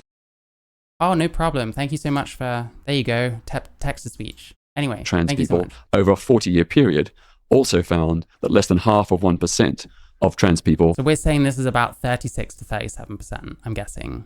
had regrets. So detransitioning, it's a Because I'm guessing these people take the studies very literally. You know what I mean? unrepresentative, atypical thing. For most trans people, transitioning has improved the quality of their physical and mental health. That's a not very meaningful statement. It's improved the quality of mental health. You know, that could mean about a million different things. And how's it measured? Blah, blah, blah, blah, blah. Who fucking knows? I know. It's led to You're them seeing, to glow. it's not, I don't want to say these are like the lies and stuff, but it's just so weird, man. It's just so, you don't know who are like pushing the lies and who are just repeating them because they earnestly believe them. And I'd guess he's more in the latter, but we're like, I don't know. He seems to stop at the most convenient point and not really take things very deeply, if that makes sense. Because that would mean questioning things a bit more. And he doesn't want to question trans people. Like, most of this whole thing is about not questioning trans people. It's about believing them when they say certain things, which you just can't ever believe what people say. I don't know. They had real life tests. Doctors are free to reject them. Did reject people they didn't consider good candidates. Yeah, of course, yeah. Yeah, sunk cost fallacy. So I might not really be happy after my vaginoplasty, but if someone asked me, I'd most likely say, oh yeah, no, it's great, because you don't want to look silly. You've invested so much into it now. It's like, yeah, I know what you mean, and I do agree with that. Grow, blossom, and bloom, and that's a good thing. My understanding is that we don't have enough evidence, and that this was one of the issues with the CAS report and WPATH files, was that we weren't following up, and that's why we don't have that evidence. But Richie and several other detransitioners I've spoken with have said when they tried to go back and say they regretted it, they were pushed away, which was the opposite of how when they first came along and said they were struggling with their mental health, they were very much brought in and said, hey, maybe you want to change and all those things. When they want to change back, it's not so easy. Okay, well, if they're pushed away, that's wrong. They should have been given the support. If they're pushed away, they should have been given the support. He can always take this like, God, what am I trying to say? It really irritates me. Well, they shouldn't have been pushed away, but he's acting like this is news to him. How do you not know this shit? Like, Jesus Christ, maybe I've not been inundated with the propaganda or some shit enough. change. The opposite of how when they first came along and said they were struggling with their mental health, they were very much brought in and said, hey, maybe you want to change and all those things. When they want to change back, it's not so easy. Okay, well, if they're pushed away, that's wrong. They should have been given the support Yeah, he's acting like this is news to him. they requested. But you can see how ideologically, if you know you're a doctor who's just cut off the genitals of a boy, it's going to be very hard for you to say to yourself, shit, I shouldn't have done that. Well, no doctor does that without many years of contact with the patient. At the moment, What? I don't think we're even talking about the same thing now. Say to yourself, shit, I shouldn't have done that. Because he's talking about like regret and like a surgeon sort of, a surgeon's done that and now they're regretting it. Like they would feel bad. But I think he's trying to move the conversation again. well, no doctor does that without many years of But no doctor does it without many years. I think whoever it was that I was getting one guide by the other day, I just kind of let it happen because the content was shit anyway. And someone was saying like first it was like no kids get surgery, and then it was like, well, they only get surgery if like they've been through all this therapy and all this kind of stuff. And it's like, I don't know. I don't think it should be happening on kids either way myself. But yeah. Yeah, I mean, there is quite a lot of out-of-date things. I think even, like, I've heard Frida Wallace say stuff like that about him, but then he's a lot more intelligent than she is, so it's kind of, I don't know. Contact with the patient. At the moment, the average waiting time for a first appointment at a gender identity clinic is over 5 years. Over 5 years just to get the first appointment. But, like, what's the relevance of this? Like, we were talking about regret, and now we're on, like, the waiting times. I don't know. I think he's LARPing as a TRA as he missed out on his gay rights shit of the 60s. Well, supposedly he was all in the gay rights stuff at the time. Because, like, he was in his mid-teens in 67. And he was talking about, like, stuff he did in, like, the 70s when he would have been, like, 20-ish. Those 5 years aren't being used productively. Well, yeah. Appointment. And then to get follow-up appointments, it takes months and years further. So no one is rushed into transitioning. That's a complete... Yeah, he was explaining, like, they went through his, like, life a little bit to start with. I think he said he was 15 in 67. lie. The opposite. And, like, talking about stuff in the 70s. It's people who are being delayed and held back and being forced to wait for years and years and years to get a first appointment, let alone hormone treatment and others. Richie was told that he had to continue, if he wanted to continue with the therapy, which he did because he was in an absolute state at the moment, he had to get the surgery at that point. Otherwise, he wasn't taken seriously enough to continue with. Okay, but I'm not going to justify individual clinical... We have to do it case by case, brings a specific case. Well, I'm not going to justify an individual, Come on, man. decisions that I don't know about. But if that happened... You don't know what he's trying to tell you about it. Oh my God. You fucking obfuscator. This is like, sometimes it's so obvious that he doesn't want to talk about stuff that's inconvenient. It's so obvious because I don't know about it. He's telling you about it. Jesus Christ. It's like he's pulling the curtain down and you're seeing what's behind. It's like, Jesus fuck, man. Why? It's wrong. No one should be pressured or fast-tracked into puberty blockers, hormone treatment, or gender reassignment. Yeah, I mean, I got surgery. It took about 2 years from my first appointment. And it does not happen. It does not happen. Well, it did happen to him. Well, in that case, yes. It doesn't happen, but it does happen. This caused more arguments than any... Please, I want to fucking scream, but then the fucking advert plays. It's not fair. It doesn't happen. This is every time. So many people do this shit. They get told something inconvenient for their worldview, so they pretend it doesn't happen. And then it's like, well, I've got a specific example of it happening. First off, he shut him down, being like, well, I don't want to talk about stuff I don't know about, as if he wasn't trying to describe it to him. And now it's like, fucking hell, let's just play it again. It doesn't happen, but it happened to this guy. Many years of contact with the patient. At the moment, over 5 and years further, it's people who are being delayed, let alone To continue with the hormone treatment and others. Richie was told that he had to continue, if he wanted to continue with the therapy, which he did because he was in an absolute state at the moment, he had to get the surgery at that point. Otherwise, he wasn't taken. Like, I'll be honest, I don't know what clinic this is. I think that Richie guy is from the Northeast, so I've no idea which clinic he would have been going to. This wasn't something that I was subject to, but then I was quite kind of dead set from the start, and I think what I described, they kind of saw as a fairly typical like gender dysphoria case. So I don't know. Just doesn't have an idea and isn't willing to accept anything bad about trans. Yeah, he seems very emotionally like invested in this this ideology. Is it Richie Herron? I don't know. I watched one thing with him. I didn't post it as a video. Oh, hey 5volt, nice to see you. I didn't seem to watch later. Yeah. Yeah, Richie Herron, is that his name?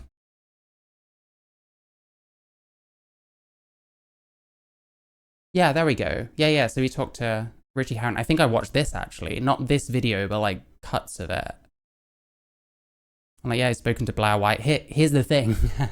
They go to the right-wing ones because the left-wing ones won't talk to them. It's actually quite sinister in a way because it's like, after that, it's like the left, not the left so much, but like, you know, the fucking TRA shit. They don't want to know. They're like, oh no, you talk to right-wingers. You might be a right-winger yourself. It's like, you wouldn't talk to them, so they went to the right, you disgusting freaks. Anyway. Stop complaining. Let's just keep going. Taken seriously enough to continue with. Okay, well, I'm not going to justify individual clinical decisions that I don't know about. But if that happened, that's wrong. No one should be pressured. Yeah, it's so easy. You can talk about things generally and have one opinion. And then as soon as it's a specific, you can be like, yeah, well, I don't like that. But I still think, and go back to the general thing. Oh, I don't know how much of this I'm going to like fucking get through at this point. Because it's beginning to, I'm getting the pattern and it's like, this isn't helpful. Like which trans people is this helpful for? Like, seriously? Or fast-tracked into puberty blockers, hormone treatment, or gender reassignment. And it does not happen. It does not happen. Well, it did. Does not happen. Do you think like private places never like fast-track people? Do you think there's been no fast-tracking in order to try and push the queues down? Was there anything about fast-tracking with that Tavistock thing? I want to look that up now. This is pretty much just going to be the whole fucking stream on this thing at this point. I don't care anymore.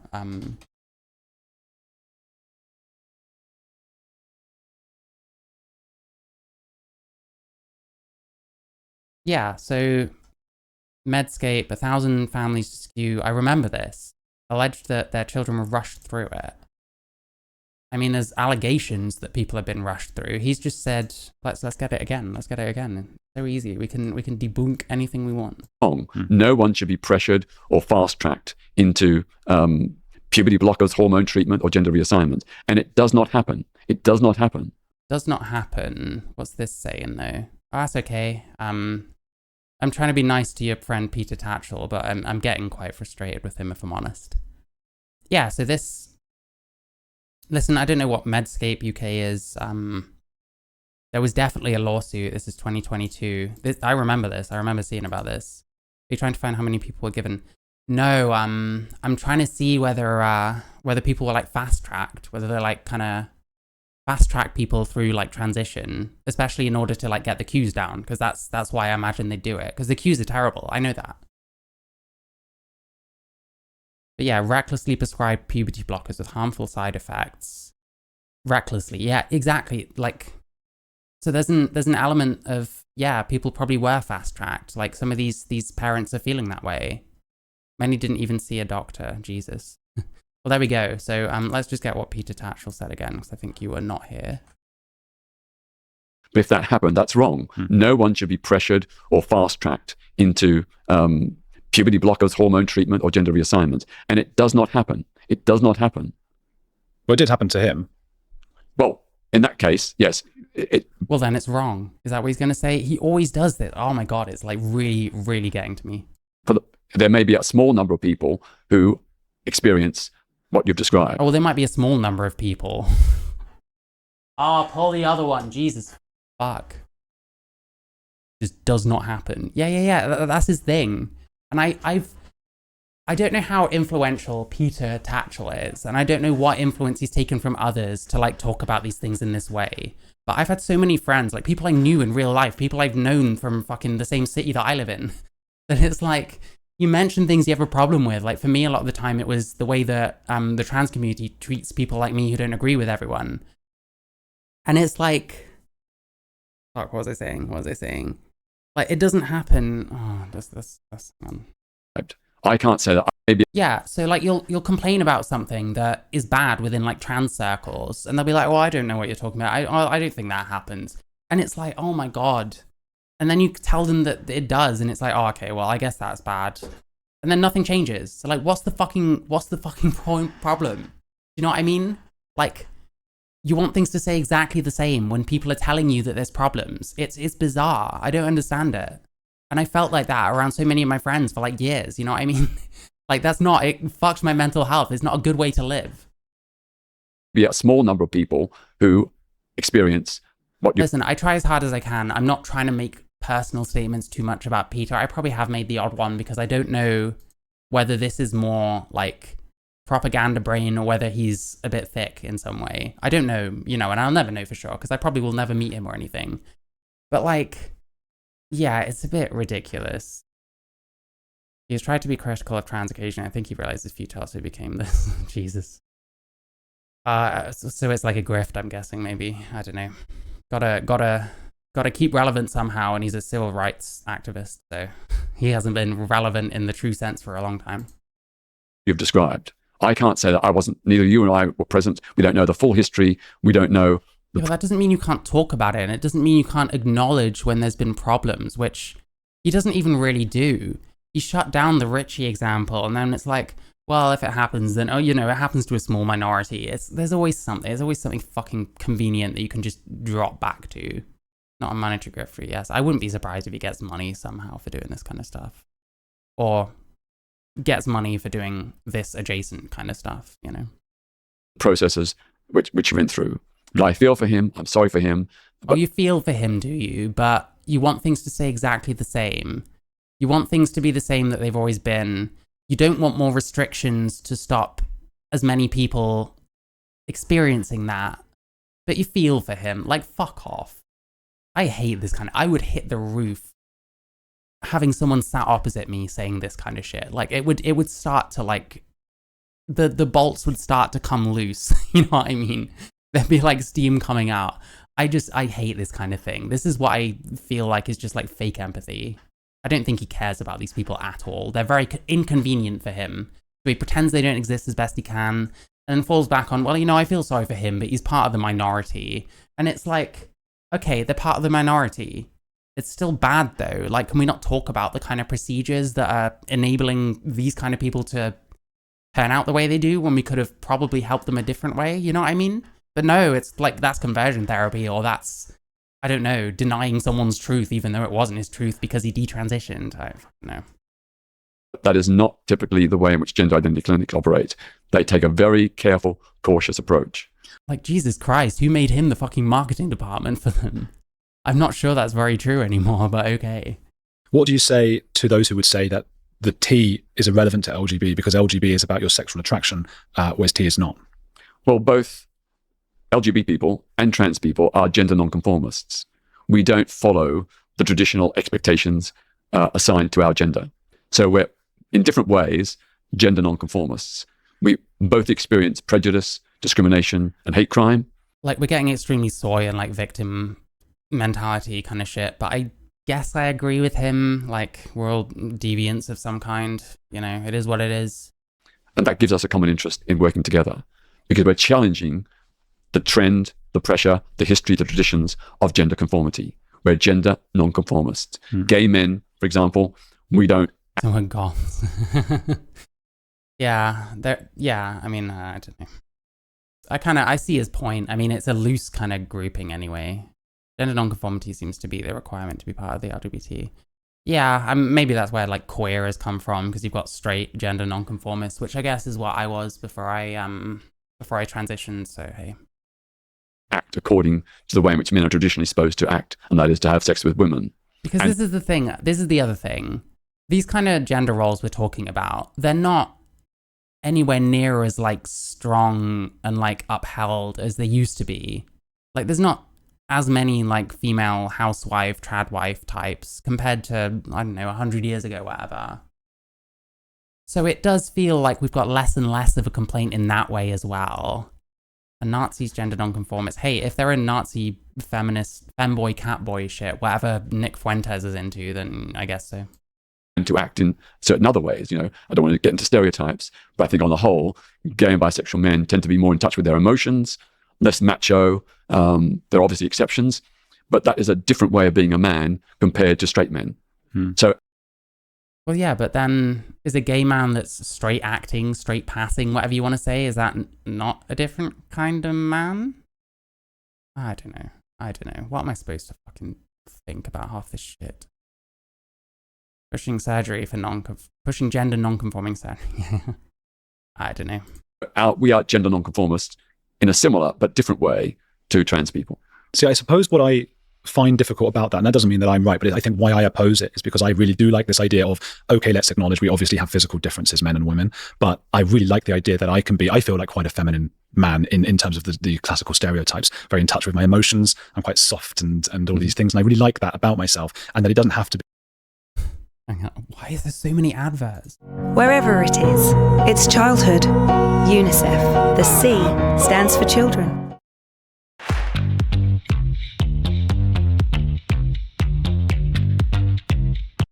To be an identity. I see the identity. Excuse me. If you're watching this in the future and there's adverts and I didn't fucking edit them out, then I don't give a shit. This is going to take way too long to edit and I can't be asked.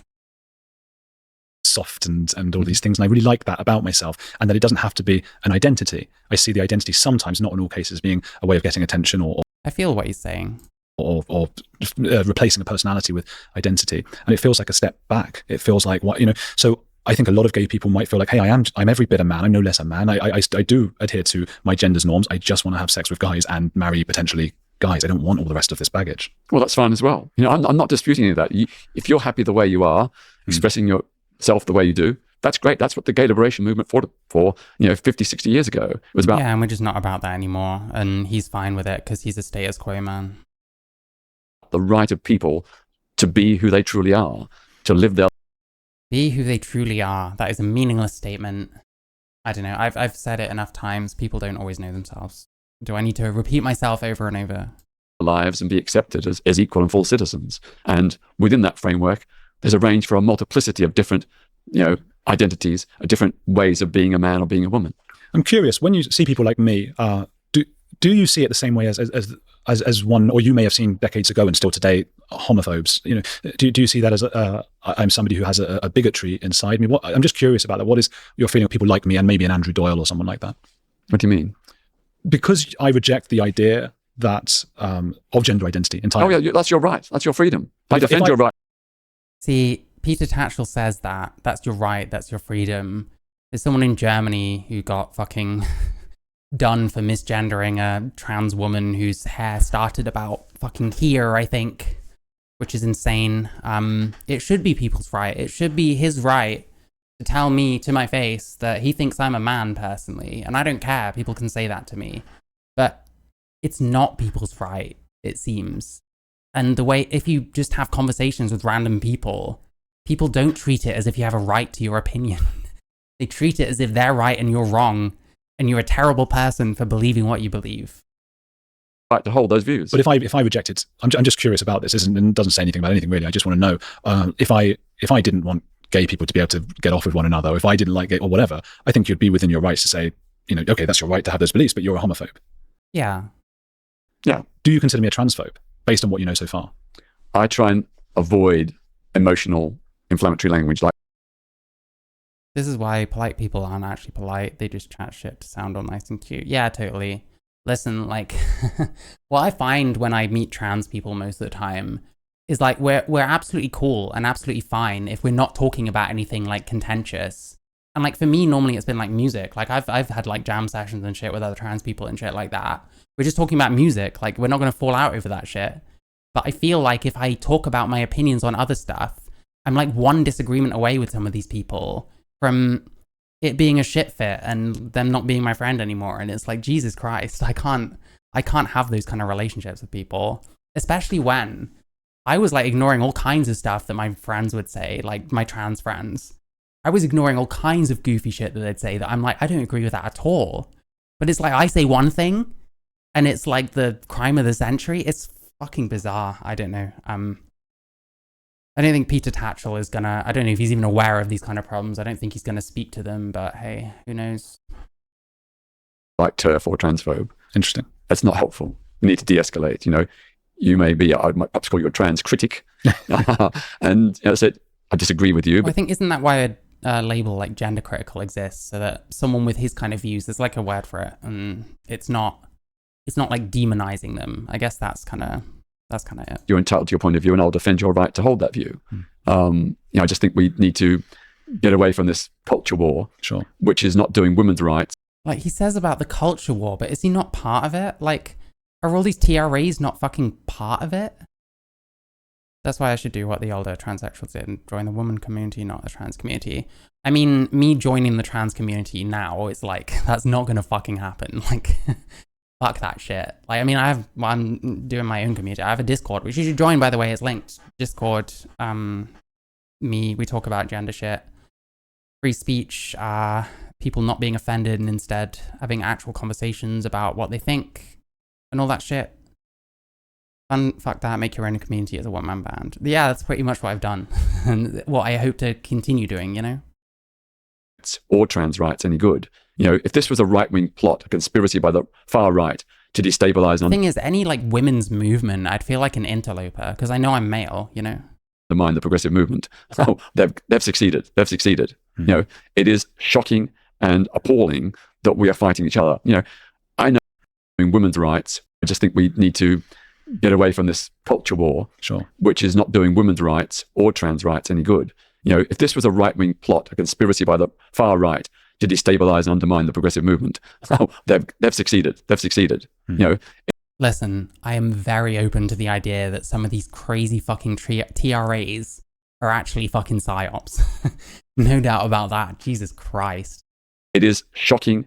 And this is the thing, though. He's offering no answers. He's offering answers that are just not going to be satisfying to lots of people because women are a bigger group than trans people. You know what I mean? He's not offering a solution for them. And I don't think he's really thinking about them in this situation. I don't know if he calls people anti-trans or like TERF types. I mean, a lot of them, they're like women's rights activists. They're not like anti-trans, I don't know. I think he's kind of at best a useful idiot for the culture war. Appalling that we are fighting each other. I know some really great long-time feminists who I greatly admire and still respect immensely. We disagree on the trans issue, but I'm not going to hate them. I'm not going to not speak to them.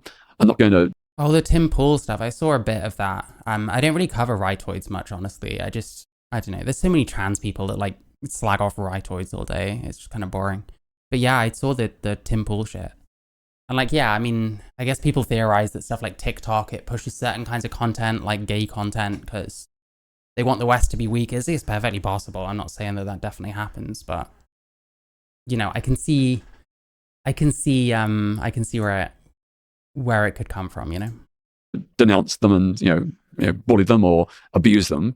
We just have a different point of view. When you think about it, you want to get kids to like join this thing, which means that they'll sterilize themselves ASAP. They're joining a thing which immediately makes their suicide risk like way higher. Like it does sound like they're trying to like make the West weak. You know what I mean? Like, I don't know that I believe that, but I can see why people think that kind of thing. We have to have a dialogue. Would that suggest that there's maybe more space in your mind for this particular civil rights battle being more complex than the gay rights one? At one level, yes, it is more complex, yeah, and that's not a bad thing. It's just a reality. No, I'm fascinated because I don't often get a chance to talk to anyone who's on the other side of this because they won't talk to me. So, and I appreciate so much. Yeah, that's the thing. Like I said, I'd want to. It sounds like a conspiracy. Listen, two people left while I was saying that, so I need to be careful on my conspiracy theories. But yeah, exactly. It's definitely plausible, and just thinking about it like that, it makes sense.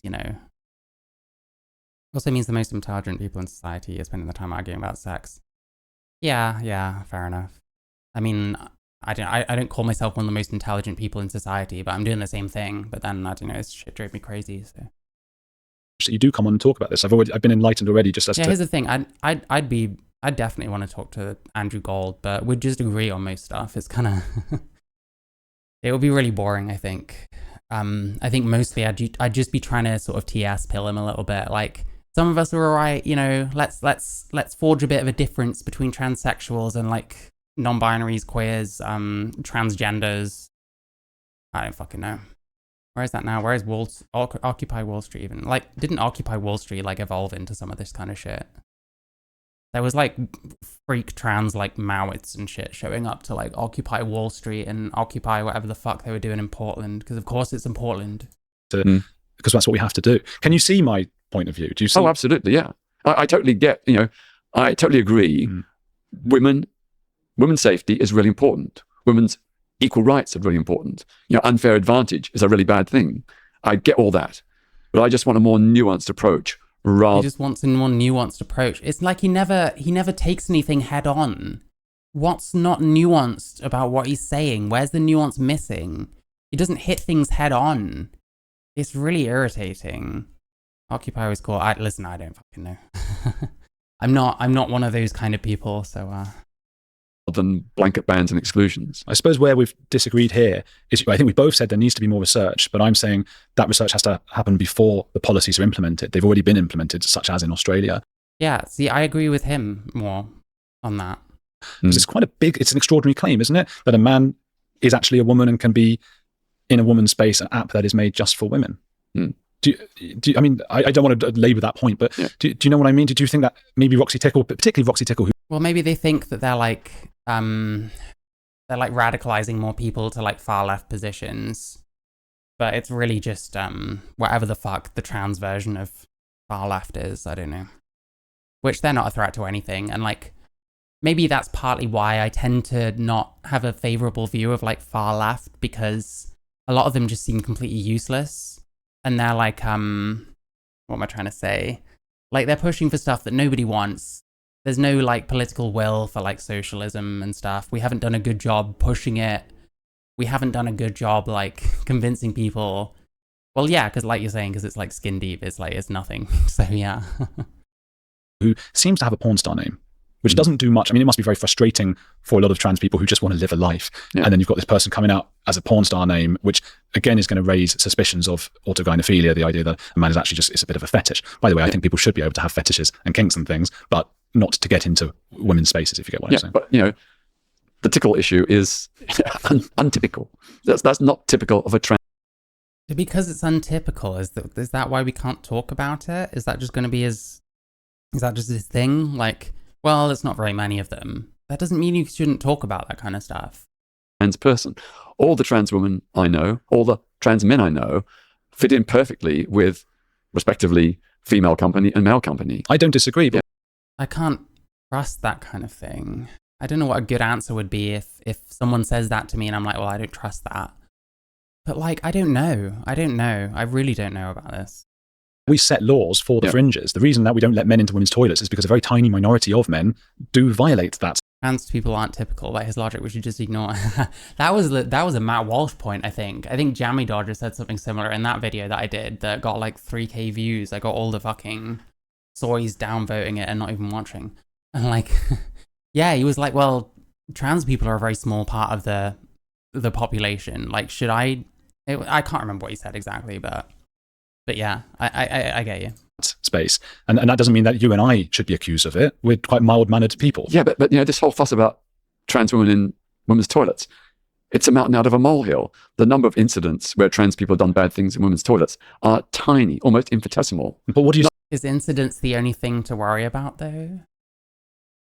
Not to justify it. I mean, we're two men talking about this. Like, it's interesting. I bet if, like, Andrew Gold was talking about, like, race, I bet he would be quite quick to say, well, we're two white men talking about race. We're talking about black issues, for example. But he'll talk about this. I don't know. To be honest, I'm making things up. I don't know that he'd be like that, but it feels that way, you know? Yeah. But, trans women have been using women's toilets for decades with... Yeah, the number has increased. You can't use the decades argument. There's more and more and more and more trans people over time. Things change as things grow. Like, yeah, like toilets isn't really that big a deal. Like, I think we should be fair to arguments and stuff like that. I think prisons matter. I think open plan changing rooms matter more than toilets, because toilets are like cubicled off. But yeah, I don't know. That's the thing. I do agree when he says something like we need a nuanced view on it. Because yeah, my opinion are different for different spaces. But like,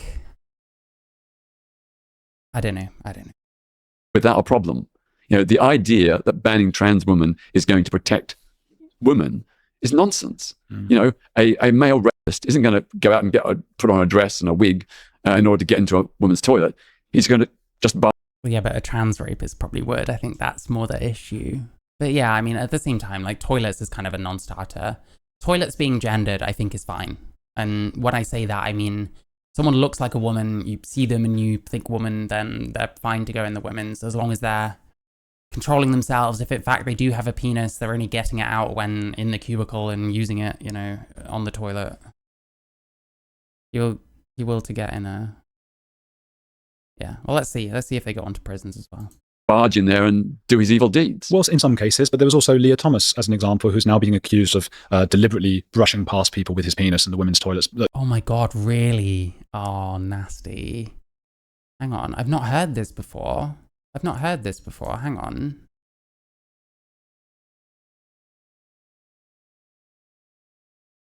Because listen, like, my position on Leah Thomas, she should not have been in with the women. Like, that's insane.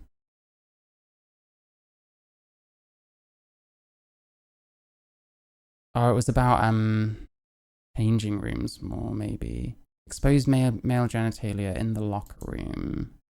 Listen, this is Fox News, it's a right-wing source, blah, blah, blah, blah, blah. Bias, etc.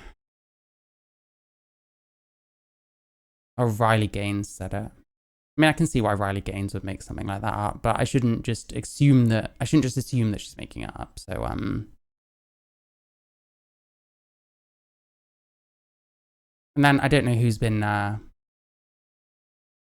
oh, the semicolon. Yeah, I'm terrible at typing. I'm just not coordinated. I don't know. I think it's an autism thing. A lot of autistic people are not very coordinated. Yeah, like, has this been, like, backed up by anyone? It's like Riley Gaines has become fairly, like, ideological. I'm not gonna pretend I don't see it on one side like a lot of people do.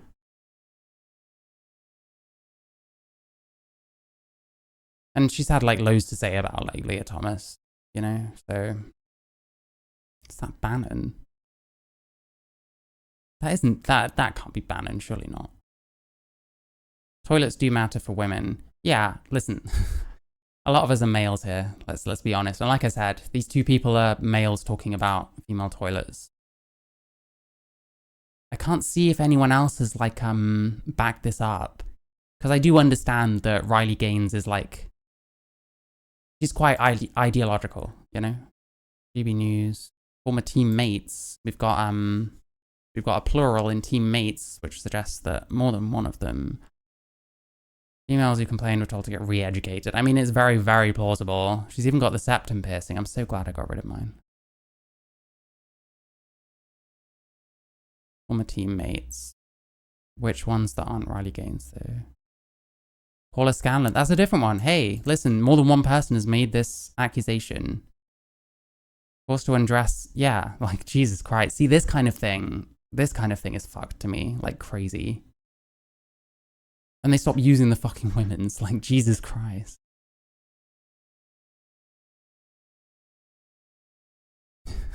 Listen, this is all, like, this person's, like, allegation or anecdote or whatever, but, like, can you imagine being female and being, like, told you need re-education to make you comfortable with the idea of undressing in front of a male?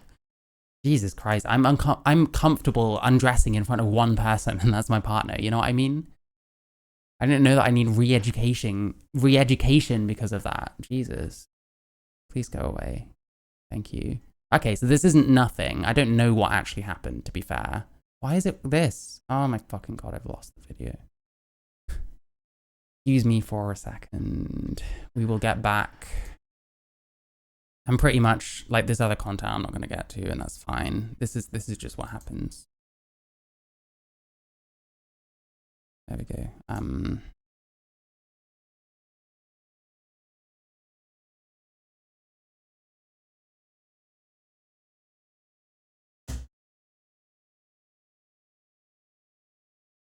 Britain's most insane gender debate. It gets worse than that. I need re-education to learn to enjoy sex with men. Jesus, yeah, I bet. Yeah.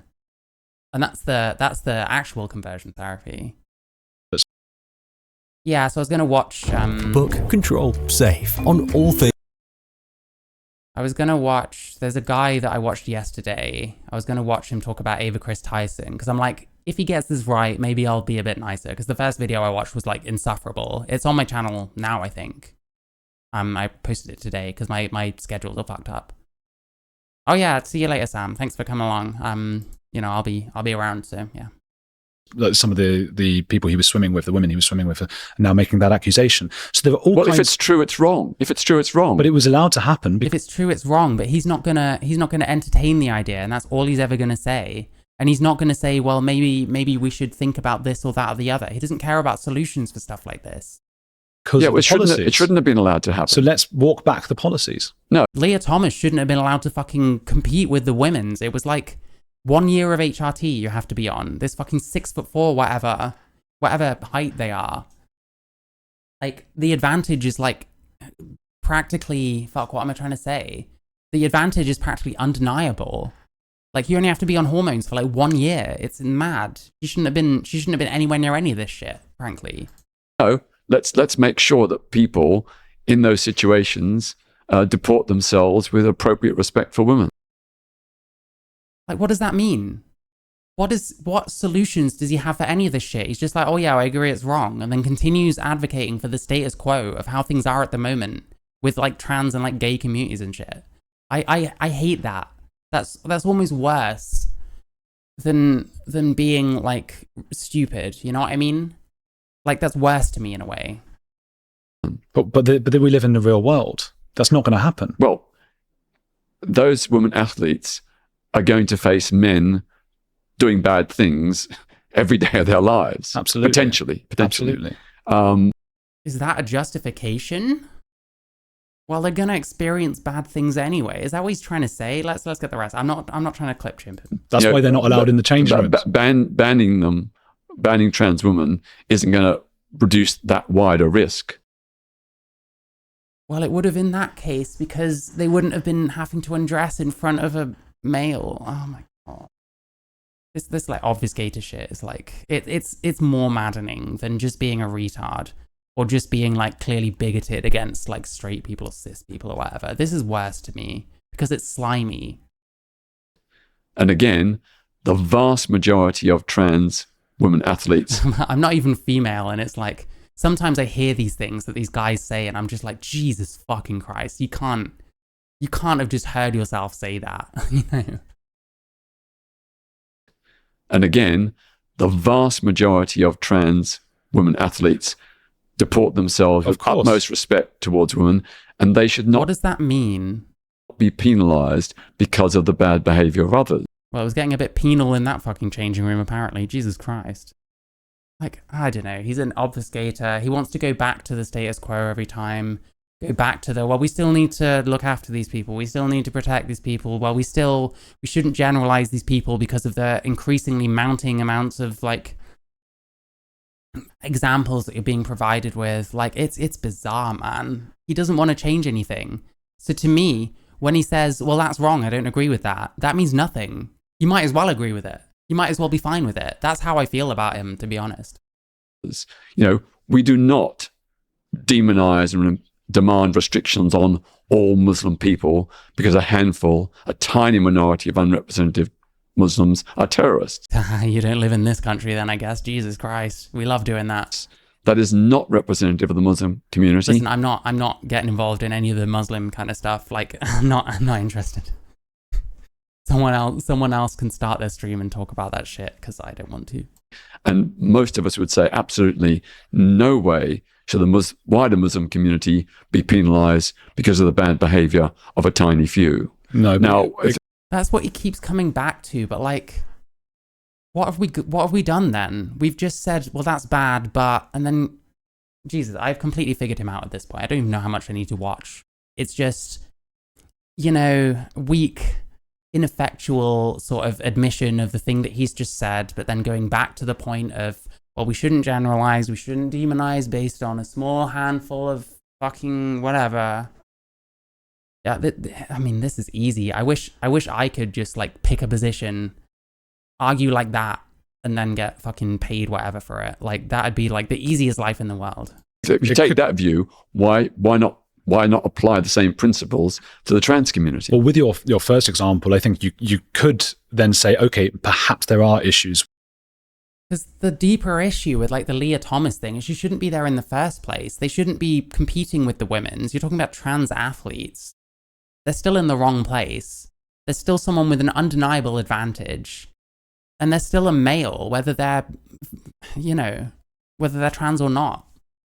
Like, there's no care about the actual people that experience any of this. It's just, well, that's bad. Anyway. With some aspects of Islam, and we have to police around that. Sorry, what should I say? That's bad, but stuff's like this for a reason. Anyway, like, you might as well give the finger to, like, the people that are actually affected by these problems, Didn't care about women. Whatever women say, it was always basically brush their concerns. I mean, he's brushing, like, this guy's concerns away as well. I think that's just how he deals with people, I guess, in these kind of debate. I don't know what he's like as a person, but yeah, I don't know. I'm kind of, yeah, I don't know how much longer I need to do this for, because it's like, every argument he makes now is it just files into a box in my head, because there's only one or two different styles he uses. People actually function the way he's describing. The human race sort of died out. A rustling bush might have been a bunny instead of a lion, but you aren't going to... Yeah. But, I mean, he's doing it in service of the status quo that he's trying to protect, I guess, so...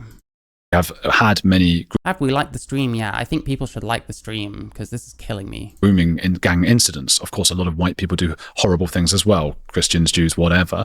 White people do it, and we do shit on them as a whole. Not me, not anyone watching, because hopefully you're all too intelligent for that shit.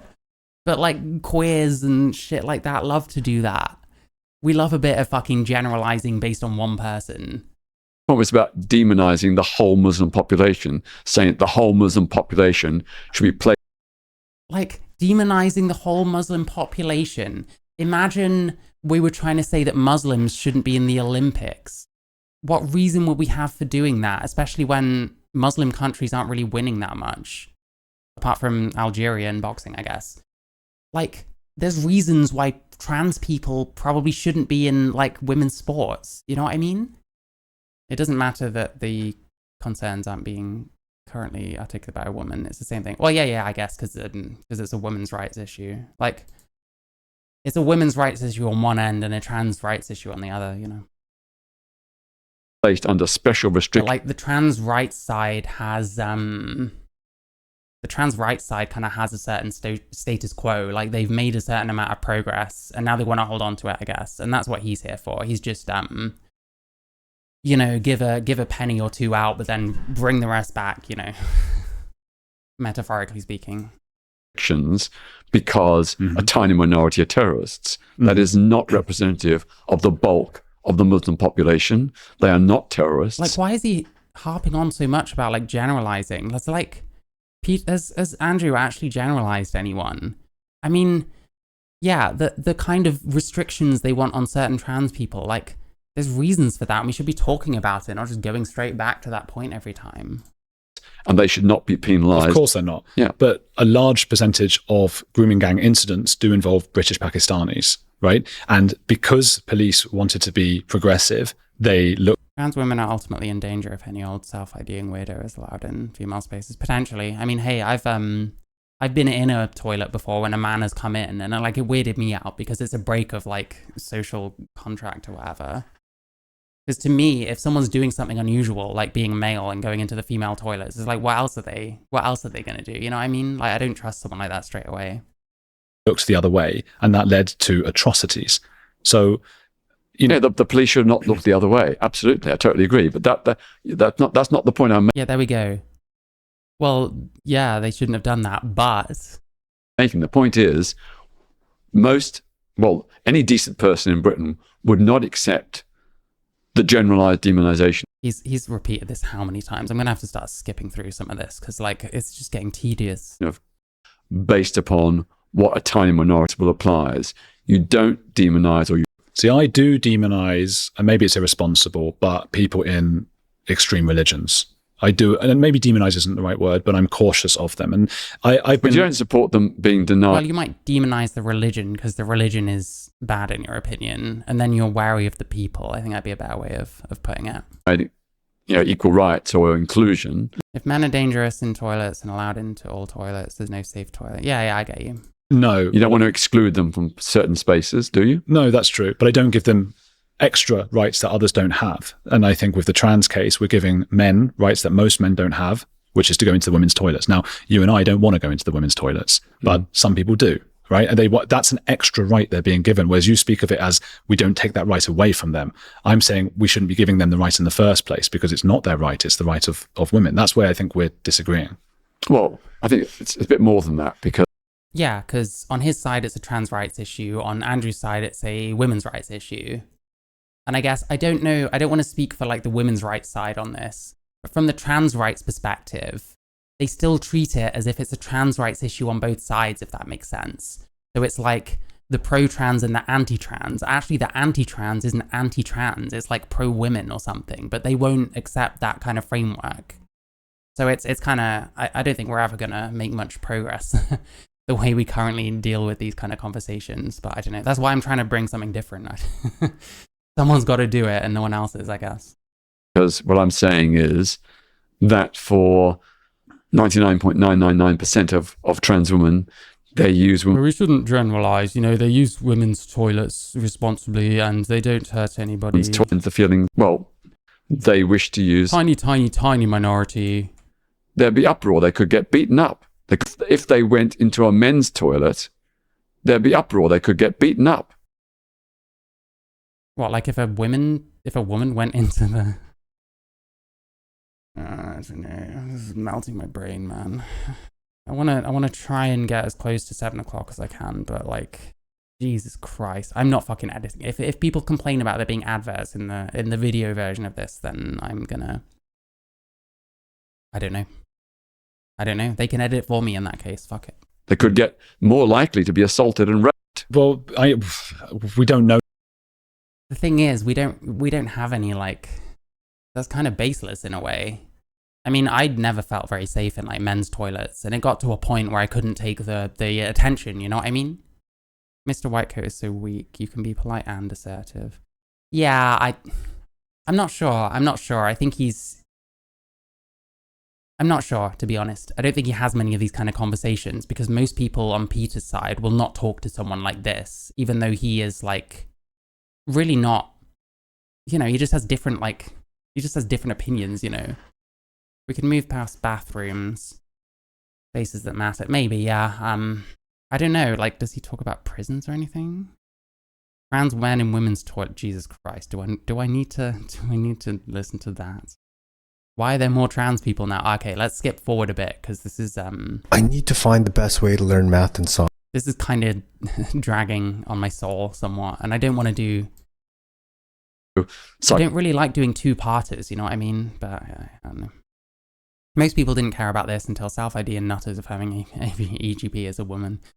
Yeah, there's an element of that, I don't know. There's plenty of us that genuinely are the people that just want to live our lives. I mean, I used to be one of them, but... my problem was coming from the trans people, not really the transphobes as much. So, psychological, emotional, and so on. That's what happens in most cases. Why has the number of trans people shot up? I know, I agree with you, it seemed to have always been... Well, it's only a small minority of them that have shot up. And, you really can't, you can't generalize, you shouldn't demonize the majority of trans people who have not shot up based on the minority. And trans people to an extent. Why has the number shot up in recent years? For the same reason that more and more people came out as gay after, the early campaigns. It's the easiest answer. Always the easiest answer. There's more trans people because there's more awareness. Yes, to an extent that is true, but it's not the only thing. Especially like what is it? Like trans men are like 5 times more or something than trans women. I don't know if it's still changing and maybe there's more trans women again, who fucking knows. But this just doesn't adequately explain it. And it's much less likely to be like an internal process for someone the more people know about it and the more attention it gets. Because people are hearing about it before they're really thinking about like their gender and stuff.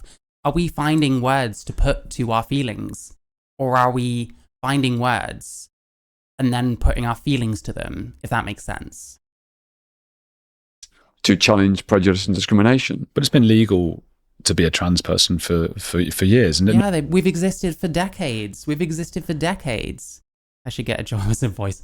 Listen, I would actually love to. I would love to do voice acting, but I don't know. I wouldn't know where to start, you know what I mean?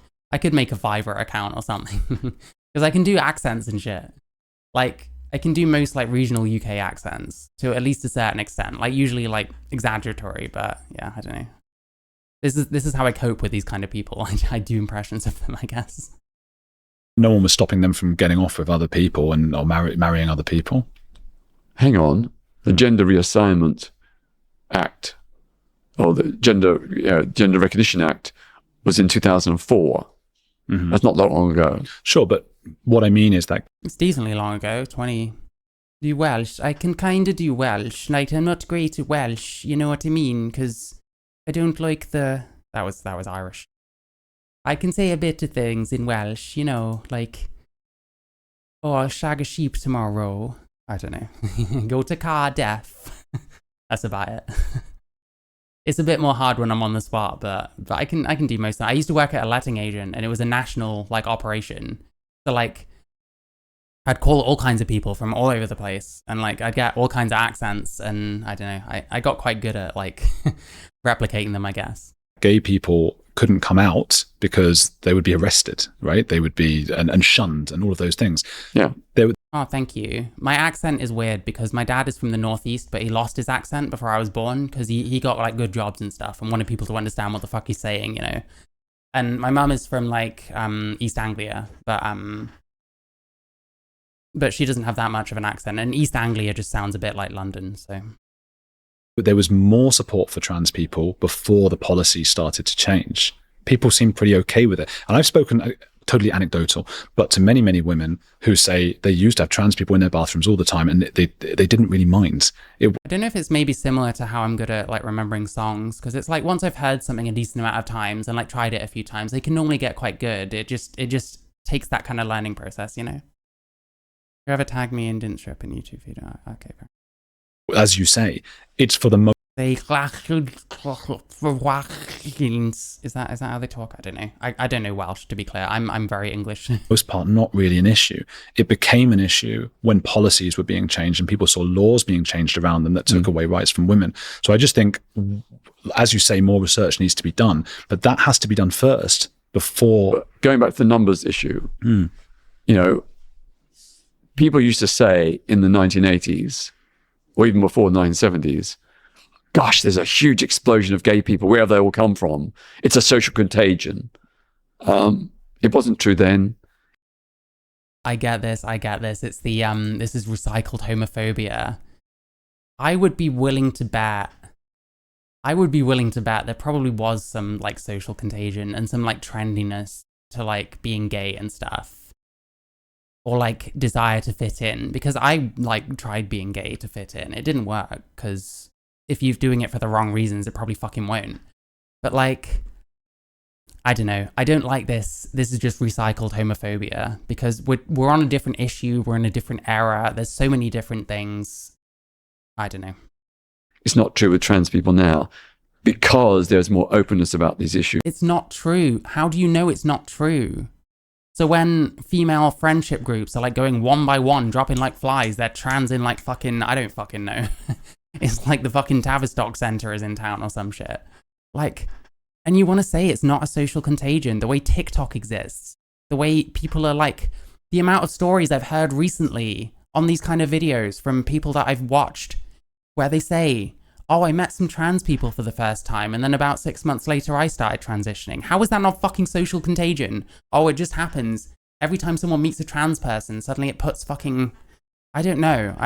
It bothers me. I think there's a lot more to it than just everyone who's trans has it innately, and there's no other causes. It's very convenient for that to be the case, and it's very suspicious for that to be the case, quite frankly. Because there's more support. More people are realizing that they're trans.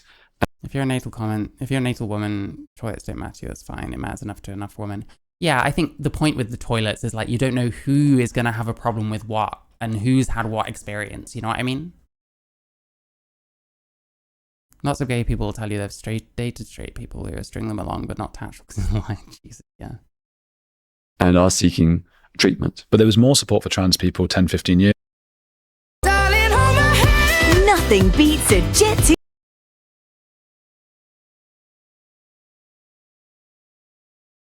ago than there is now. Support for trans people has significantly gone down as a result of what I'm talking about, but still more and more people are coming out. So the social contagion is still going on. Yeah, because there's a support network, and there are. Yeah, I don't know about.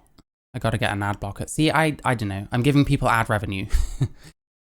Maybe because I'm hoping that the odd person that watches my shit and tells me what an idiot I am on their camera will at least give me the ad revenue. I don't know. Get too hard. Listen, I hate that song, by the way. Whatever that song is, like, that person's voice is just like, oh, it's like being punched in the ear. But yeah, I don't know. That's why I don't have one at the moment. I might change it, but it's like 5 minutes. It's like 5 seconds every now and then. It's not a big deal. Places, organizations that provide affirmation. And yeah, like, it's not as popular as it used to be. It's not a good look anymore being trans. Like, to me, it seems like since the end of 2022, that's when things started changing. When, like, the sports, like, arguments started to become really contentious. When that stupid fucking Harry Potter Hogwarts Legacy boycott happened. When, like, the kids thing was becoming more and more a focus. Like, I remember when I worked in Spoons, they had the TV on sometimes.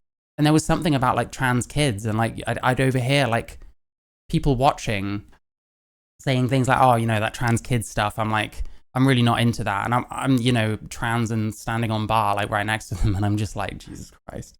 I don't want anything to do with transing kids. Please don't associate me with this, Yeah, I don't know. I might use an ad block eventually, but I don't know. I do feel like maybe I should give people ad revenue. I don't know. And support. So although perhaps public opinion may have shifted, although I'm not too sure by how much, I think that's very questionable. Still most trans people feel that they're recognizing who they are, and that is why more of them are coming out. It is possible. I mean, that's his opinion. He doesn't know any of this, and it's irresponsible to state that as a fact, but it is a fact in these people's heads. Because I don't know if some people can't distinguish between what they want to be true and what is true. I don't know if some people that's the same thing to them. I'm not saying that about Peter, but these ideas spread. The point is he's not the only one that feels this way and has these opinions. The point is that this kind of opinion is common among trans people and it's not necessarily correct, but it sounds good to us and it comforts us because it's like, oh yeah, I am valid after all. When what validation do you really need? Like, just get on with your life. If you want to be a woman, then fucking more power to you, but like, get on with your life. Fuck, like, this validation stuff, I don't know, I can understand needing external validation, but I don't, at the same time, I really don't, to the extent that a lot of people push it. Of course, and I know you're not saying it's not, that people were wrong about it being a social contagion with regards to gay people, and they might be right about it this time. Well, that is possible, but, That is possible. So he knows that what he's saying, he can't substantiate that much. Like, how do you substantiate that trans people have shot up the way they have because of, like, awareness and, like, better attitudes, especially where they've changed recently, It's, of the young trans people that I've met, and I've met a lot over the years, they all seem very sure and confident in who they are. Yeah, everyone is. That's the problem. And we're trying to reinforce that when we don't know in any one case whether that's actually them being themselves, or if it's them with some fucking trauma, like, trying to deal with it, or whatever the fuck else. It could be a million things. Like, to me, I try not to make too many strong statements and be open-minded to different things, but he's, like, picked a lane and is, like, steadfast. They often say they're put through all kinds of quite aggressive counter interrogation. What they described was actually just counseling, but they called it an interrogation. Yeah, of course they call it an interrogation. I would love for him to, like, read, like, the reviews or something on, like, some of these gender clinics, they get fucking bombed because you can always tell people what they want to hear occasionally. Like, oh my God. I want to get that again. They're put through all kinds of quite... Yeah, we love to exaggerate, and people like this will just believe it, it seems. I could be wrong, but it feels like they just believe whatever they're told.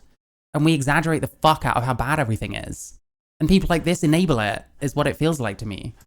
Aggressive counter interrogation, what they described was actually just counselling, but they called it an interrogation. Oh no, it's not counselling, it's conversion therapy. Trans people are actually dealing with conversion therapy in this country. It's a really big problem, and we have to vote green, and then that'll solve it. Sure. But they were subjected to quite aggressive and quite high pressure to not be trans or to question their trans identity. But that... This is, again, like, what's he actually talking? What's an example? You know what I mean? Like, why are we... killing me. He's killing me. He's killing me. I'm dying. I want to do cultish aspect. Might Peter be wrong because of this? He might be wrong because of many, many reasons, but he will not acknowledge them, so who cares? Who the fuck is Miriam? LGBT and Australian precedent. A heretic. I think it means heretic, Peter Tatchell admires. I'll watch a bit more, and then I need a smoke or something, man. This is a lot. I don't usually do longer videos because I don't know, I don't like splitting up content. I like it being one big story, you know, one whole thing. So it's a bit frustrating, but yeah, we'll try and finish this. Wow, I watched an hour and a half of content, and I'm acting like it's the most fucking knackering thing in the world. Jesus Christ, kill me. Is who they are, and they feel happy. It's who they are. It's who they are. It's who they are. No, it's who they are. No, I know you've got all these objections, like as a man that literally thinks he's a woman, but it's who they are. It's who they are. It's who they are. It's who they are. I'm a attack helicopter. That's who I am. Being content that they were not always content, but they acknowledged they were challenged, but the challenge did not dissuade them from the fact that they identify as trans. I think identify as trans. You don't identify as trans. You identify as a thing, and then you are trans that thing. But I don't actually agree that it even works that way, so I don't fucking know. I think if it's not a social contagion, okay, with gay people, we had a lot of older people, it wasn't just young people, older people who were then finally able to come out the closet, which is a wonderful thing. We don't have so many, unless I'm mistaken, older women. I think the older women that I've come across have usually been like transgender types who don't change anything about themselves and usually prefer non-binary, but consider themselves trans because they're non-binary, which I think is rubbish. I don't think non-binary means trans. I don't think trans means identifying as something. I think it means more than that. But yeah, the ones I met were like that, you know, change nothing, probably not even change their name, he, they pronouns. They're always there on fucking Trans Day of Visibility because they're trans, apparently. No actual trans people post on fucking Trans Day of Visibility, I don't think. But yeah, those kind of people. You don't really see many older trans men. I guess, I don't know, men are more likely to be by themselves and on their ass when they're older than women are. Maybe that's what it is. I don't know, the alcoholics I see wandering around. I used to walk past all kinds of people drinking all kinds of stuff at like before 9 in the morning when I walked to work, when I moved here. And yeah, it's all older men who I guess landed on their ass, unfortunately, have a drinking habit. I don't know. I think those kind of things probably contribute. Like older women possibly tend to have like more secure lives, but I could be wrong about that. There are a lot of young girls doing this. We don't have many 40 to 70-year-old women going, gosh, finally I can be my authentic self because that's what's inside me. That's one of the reasons I feel... Because they're just not trans and the other people are trans. Like it is a social contagion. Do you see what I'm saying? Or it could just be that the new younger generation feel there's a space and acceptance where they can be who they believe they are. What? Surely now, with all the pride flags all over the place, apart from corporations' Middle Eastern versions of their accounts, but on the Twitter accounts in the UK and the US, all the pride stuff, which, by the way, winds me up. I'm sure it winds you up as well, that they're brave enough to put the pride colours everywhere, except for in places where it's actually needed. I don't know if I agree with him. I don't know if he's trying to say they don't put them in like homophobic countries. To me, it kind of seems like, well, obviously, why would they do that? That'd be stupid. But I don't want them in my country either. I hate seeing that stupid fucking progress flag everywhere for like a whole month. Weirdly, I live in a really multicultural area. Like there's a lot of like Muslims, Indians and stuff like that. It's actually not very like gay pridey around here. And I actually really appreciate that because I just don't need to see that shit anymore. I'm not interested in fucking pride anymore. I don't need Pride Month and shit like that. So I don't know. I think we disagree on this. But he's it's more of a corporate kind of angle, I guess. So he's probably going to agree. But that's a whole other issue. It's a perfect time for women 40 to 70 years old to say, hey, just as the men are doing. And that is why some people think with the men, the older men, a lot of it is to do with autogynephilia. And again, autogynephilia, maybe you're divorced, going through a midlife crisis, your life has fallen apart. Loneliness epidemic, men tend to be on their own more, men tend to kill themselves more. Men might be more likely to take sort of huge risks in behavior and be like, you know what? Maybe I should just start my life over as a woman. Like there's all kinds of things. And I think I can see why older men are more affected by it than older women, for sure. The Muslim's going to save us from our own stupid. Yeah, exactly. They're actually saving us. We don't know it yet, and we're being a bit ungrateful, quite frankly. For me, it's like, you know, mashallah or whatever to my Muslim brothers. Allahu Akbar. I think they're going to save us from ourselves, definitely. Again, I think there's a space for kinks. I'm not a kink shamer. I'm not some Stasi pornography, whatever. I don't, you know. Hey, listen, if someone wants to be an AGP, be a fucking AGP. You're just wanking over yourself. I guess that's fine. Like, just keep it private. No one needs to know about that shit. But that space is not in the Giggle app. That's my issue. Yeah. Well, you know, there are more middle-aged and older. Well, actually, there are more of them, and you just don't see them because you look forward and you're quite tall, so they are short and they go under your eye line. People coming out as trans, they're not to the same extent or the same profile as younger people, because the controversy is around, you know, how young people are treated. What? What does that mean? What does that mean? Because the controversy is around how younger people are treated, therefore more young people are going trans than older people. But it's older women, not older people, that aren't doing it as much. I don't know. We're like tying in knots. I fucking don't know. Like I might get to the end of this cultish aspect thing and maybe like call it that, because it's. Listen, I've tried. My social battery is suffering a little bit, but. You gotta understand, like, I have to listen to these stupid arguments that everyone makes for my side, supposedly. It doesn't actually make me feel better, really. Don't expect Peter to make sense true. Yeah.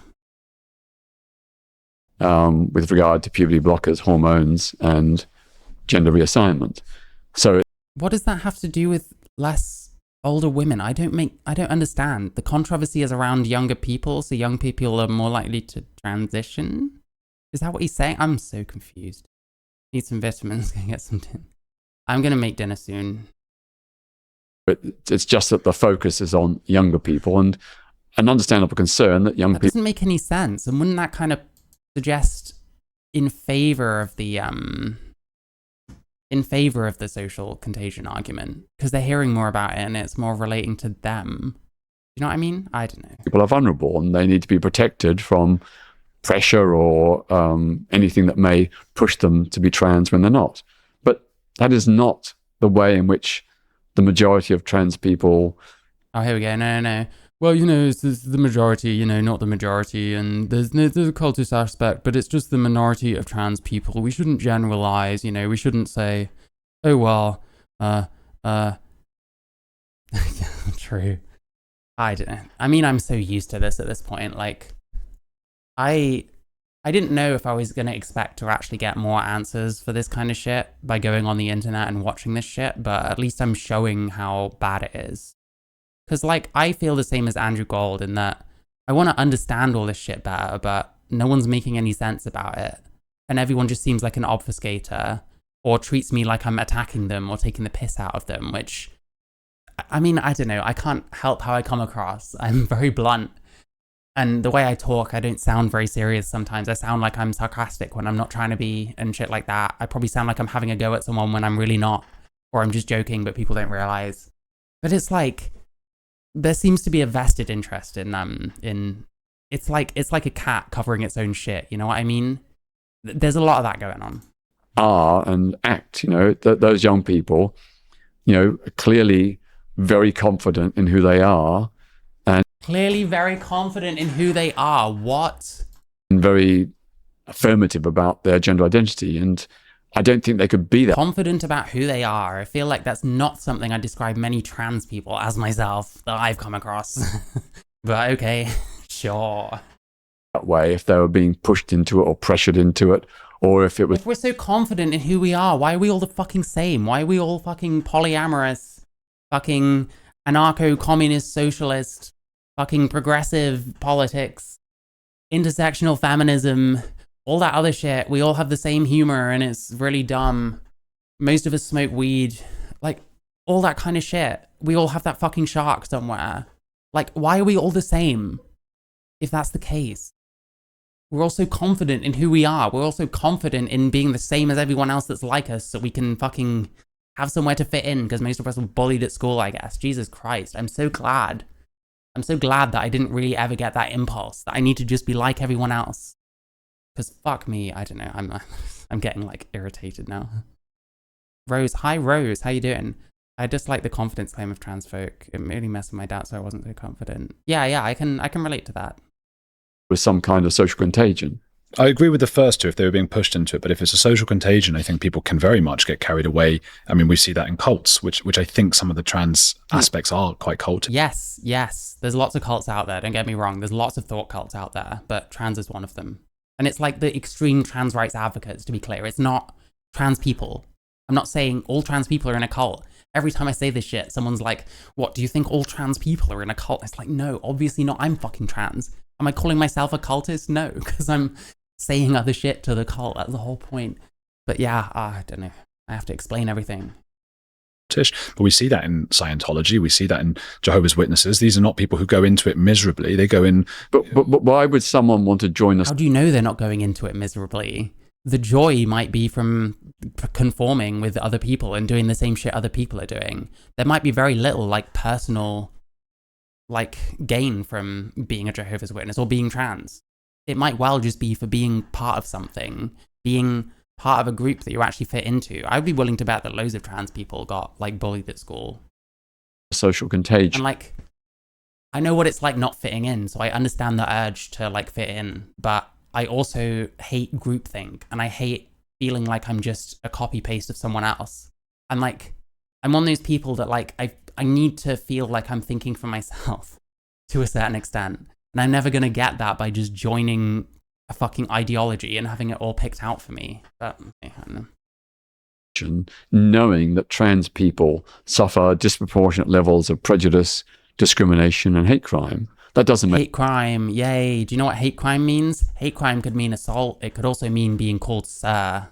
I was hate crimed in a cafe like about 6 months ago. I should have Lilitino'd up on his ass, but I didn't make much effort. So I was like, well, I actually kind of do look like a man, so maybe I should just take it and just, you know, so I didn't say anything, which is pretty weak of me. You know, I should, every time someone misgenders me, I should make a massive scene about it, because that's what we're supposed to do, I think. Makes sense. But you know as well as I do that while that is true, sarcasm, by the way, on one level, on another level, it does give you prestige points among your peers at school. I mean, there is some level of that. It obviously depends what school and group you're in.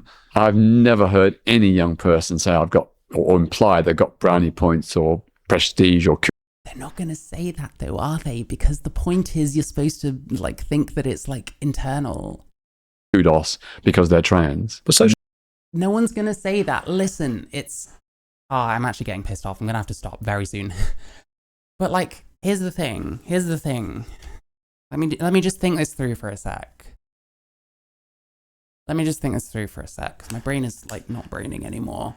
So there is absolutely like, you can get clout from transitioning in certain circles, like certain like far left kind of circles where they're super like progressive, pro-trans. Thank you, John. Yeah. I was just kidding. I don't make a scene. I don't actually care if I get misgendered, to be honest. Yeah, like there's so much clout to be had from transitioning in certain circles, like especially trans circles themselves, and a lot of them shit on cis people like constantly. So like, do you want to be shit on constantly, or are you gonna like become one of them, whether it's non-binary or trans or what the fuck ever? Like, Peter is operating on insane levels of charitability for a group of people he clearly has some kind of emotional connection to, and it's making him say like some insane shit, man. Where were we at? I can't. The bullshit is like beginning to like, actually, I don't like being lied to. I don't like being bullshitted. I don't like being gaslit. And that's how I feel a lot of the time watching this kind of stuff. We got fundamental aspects of womanhood. Fucking hell, I don't know. Menstruation, maybe. Yeah, I don't know. I think I'm going to stop here because, yeah, I don't need to get more and more frustrated. I'm kind of hungry anyway. But yeah, I don't know. It's been a good stream. Hey, listen, thank you so much for watching. It's fun to do like one thing now and then because it mixes it up. It'll appear on YouTube at some point, but it probably won't be edited because I've been going for about 4 hours doing one thing. That's just not going to happen. But listen, like the stream, check out my Discord. I have a Discord right here. I'm not going to Greg's. There isn't one near me, which sucks. But I have stuff. Like I cook, so I'm all good. But yeah, I have music, I have a donation page, support the stream, I have Discord, we have conversations, we talk about trans stuff, we talk about other stuff. I'm in VC once in a while, we can chat about whatever you want, just don't be weird. And yeah, that's about it. Thank you so much for watching. I'll be back maybe tomorrow, maybe the day after. I'll work out something. Yeah. Anyway, I love you all. Have a good one.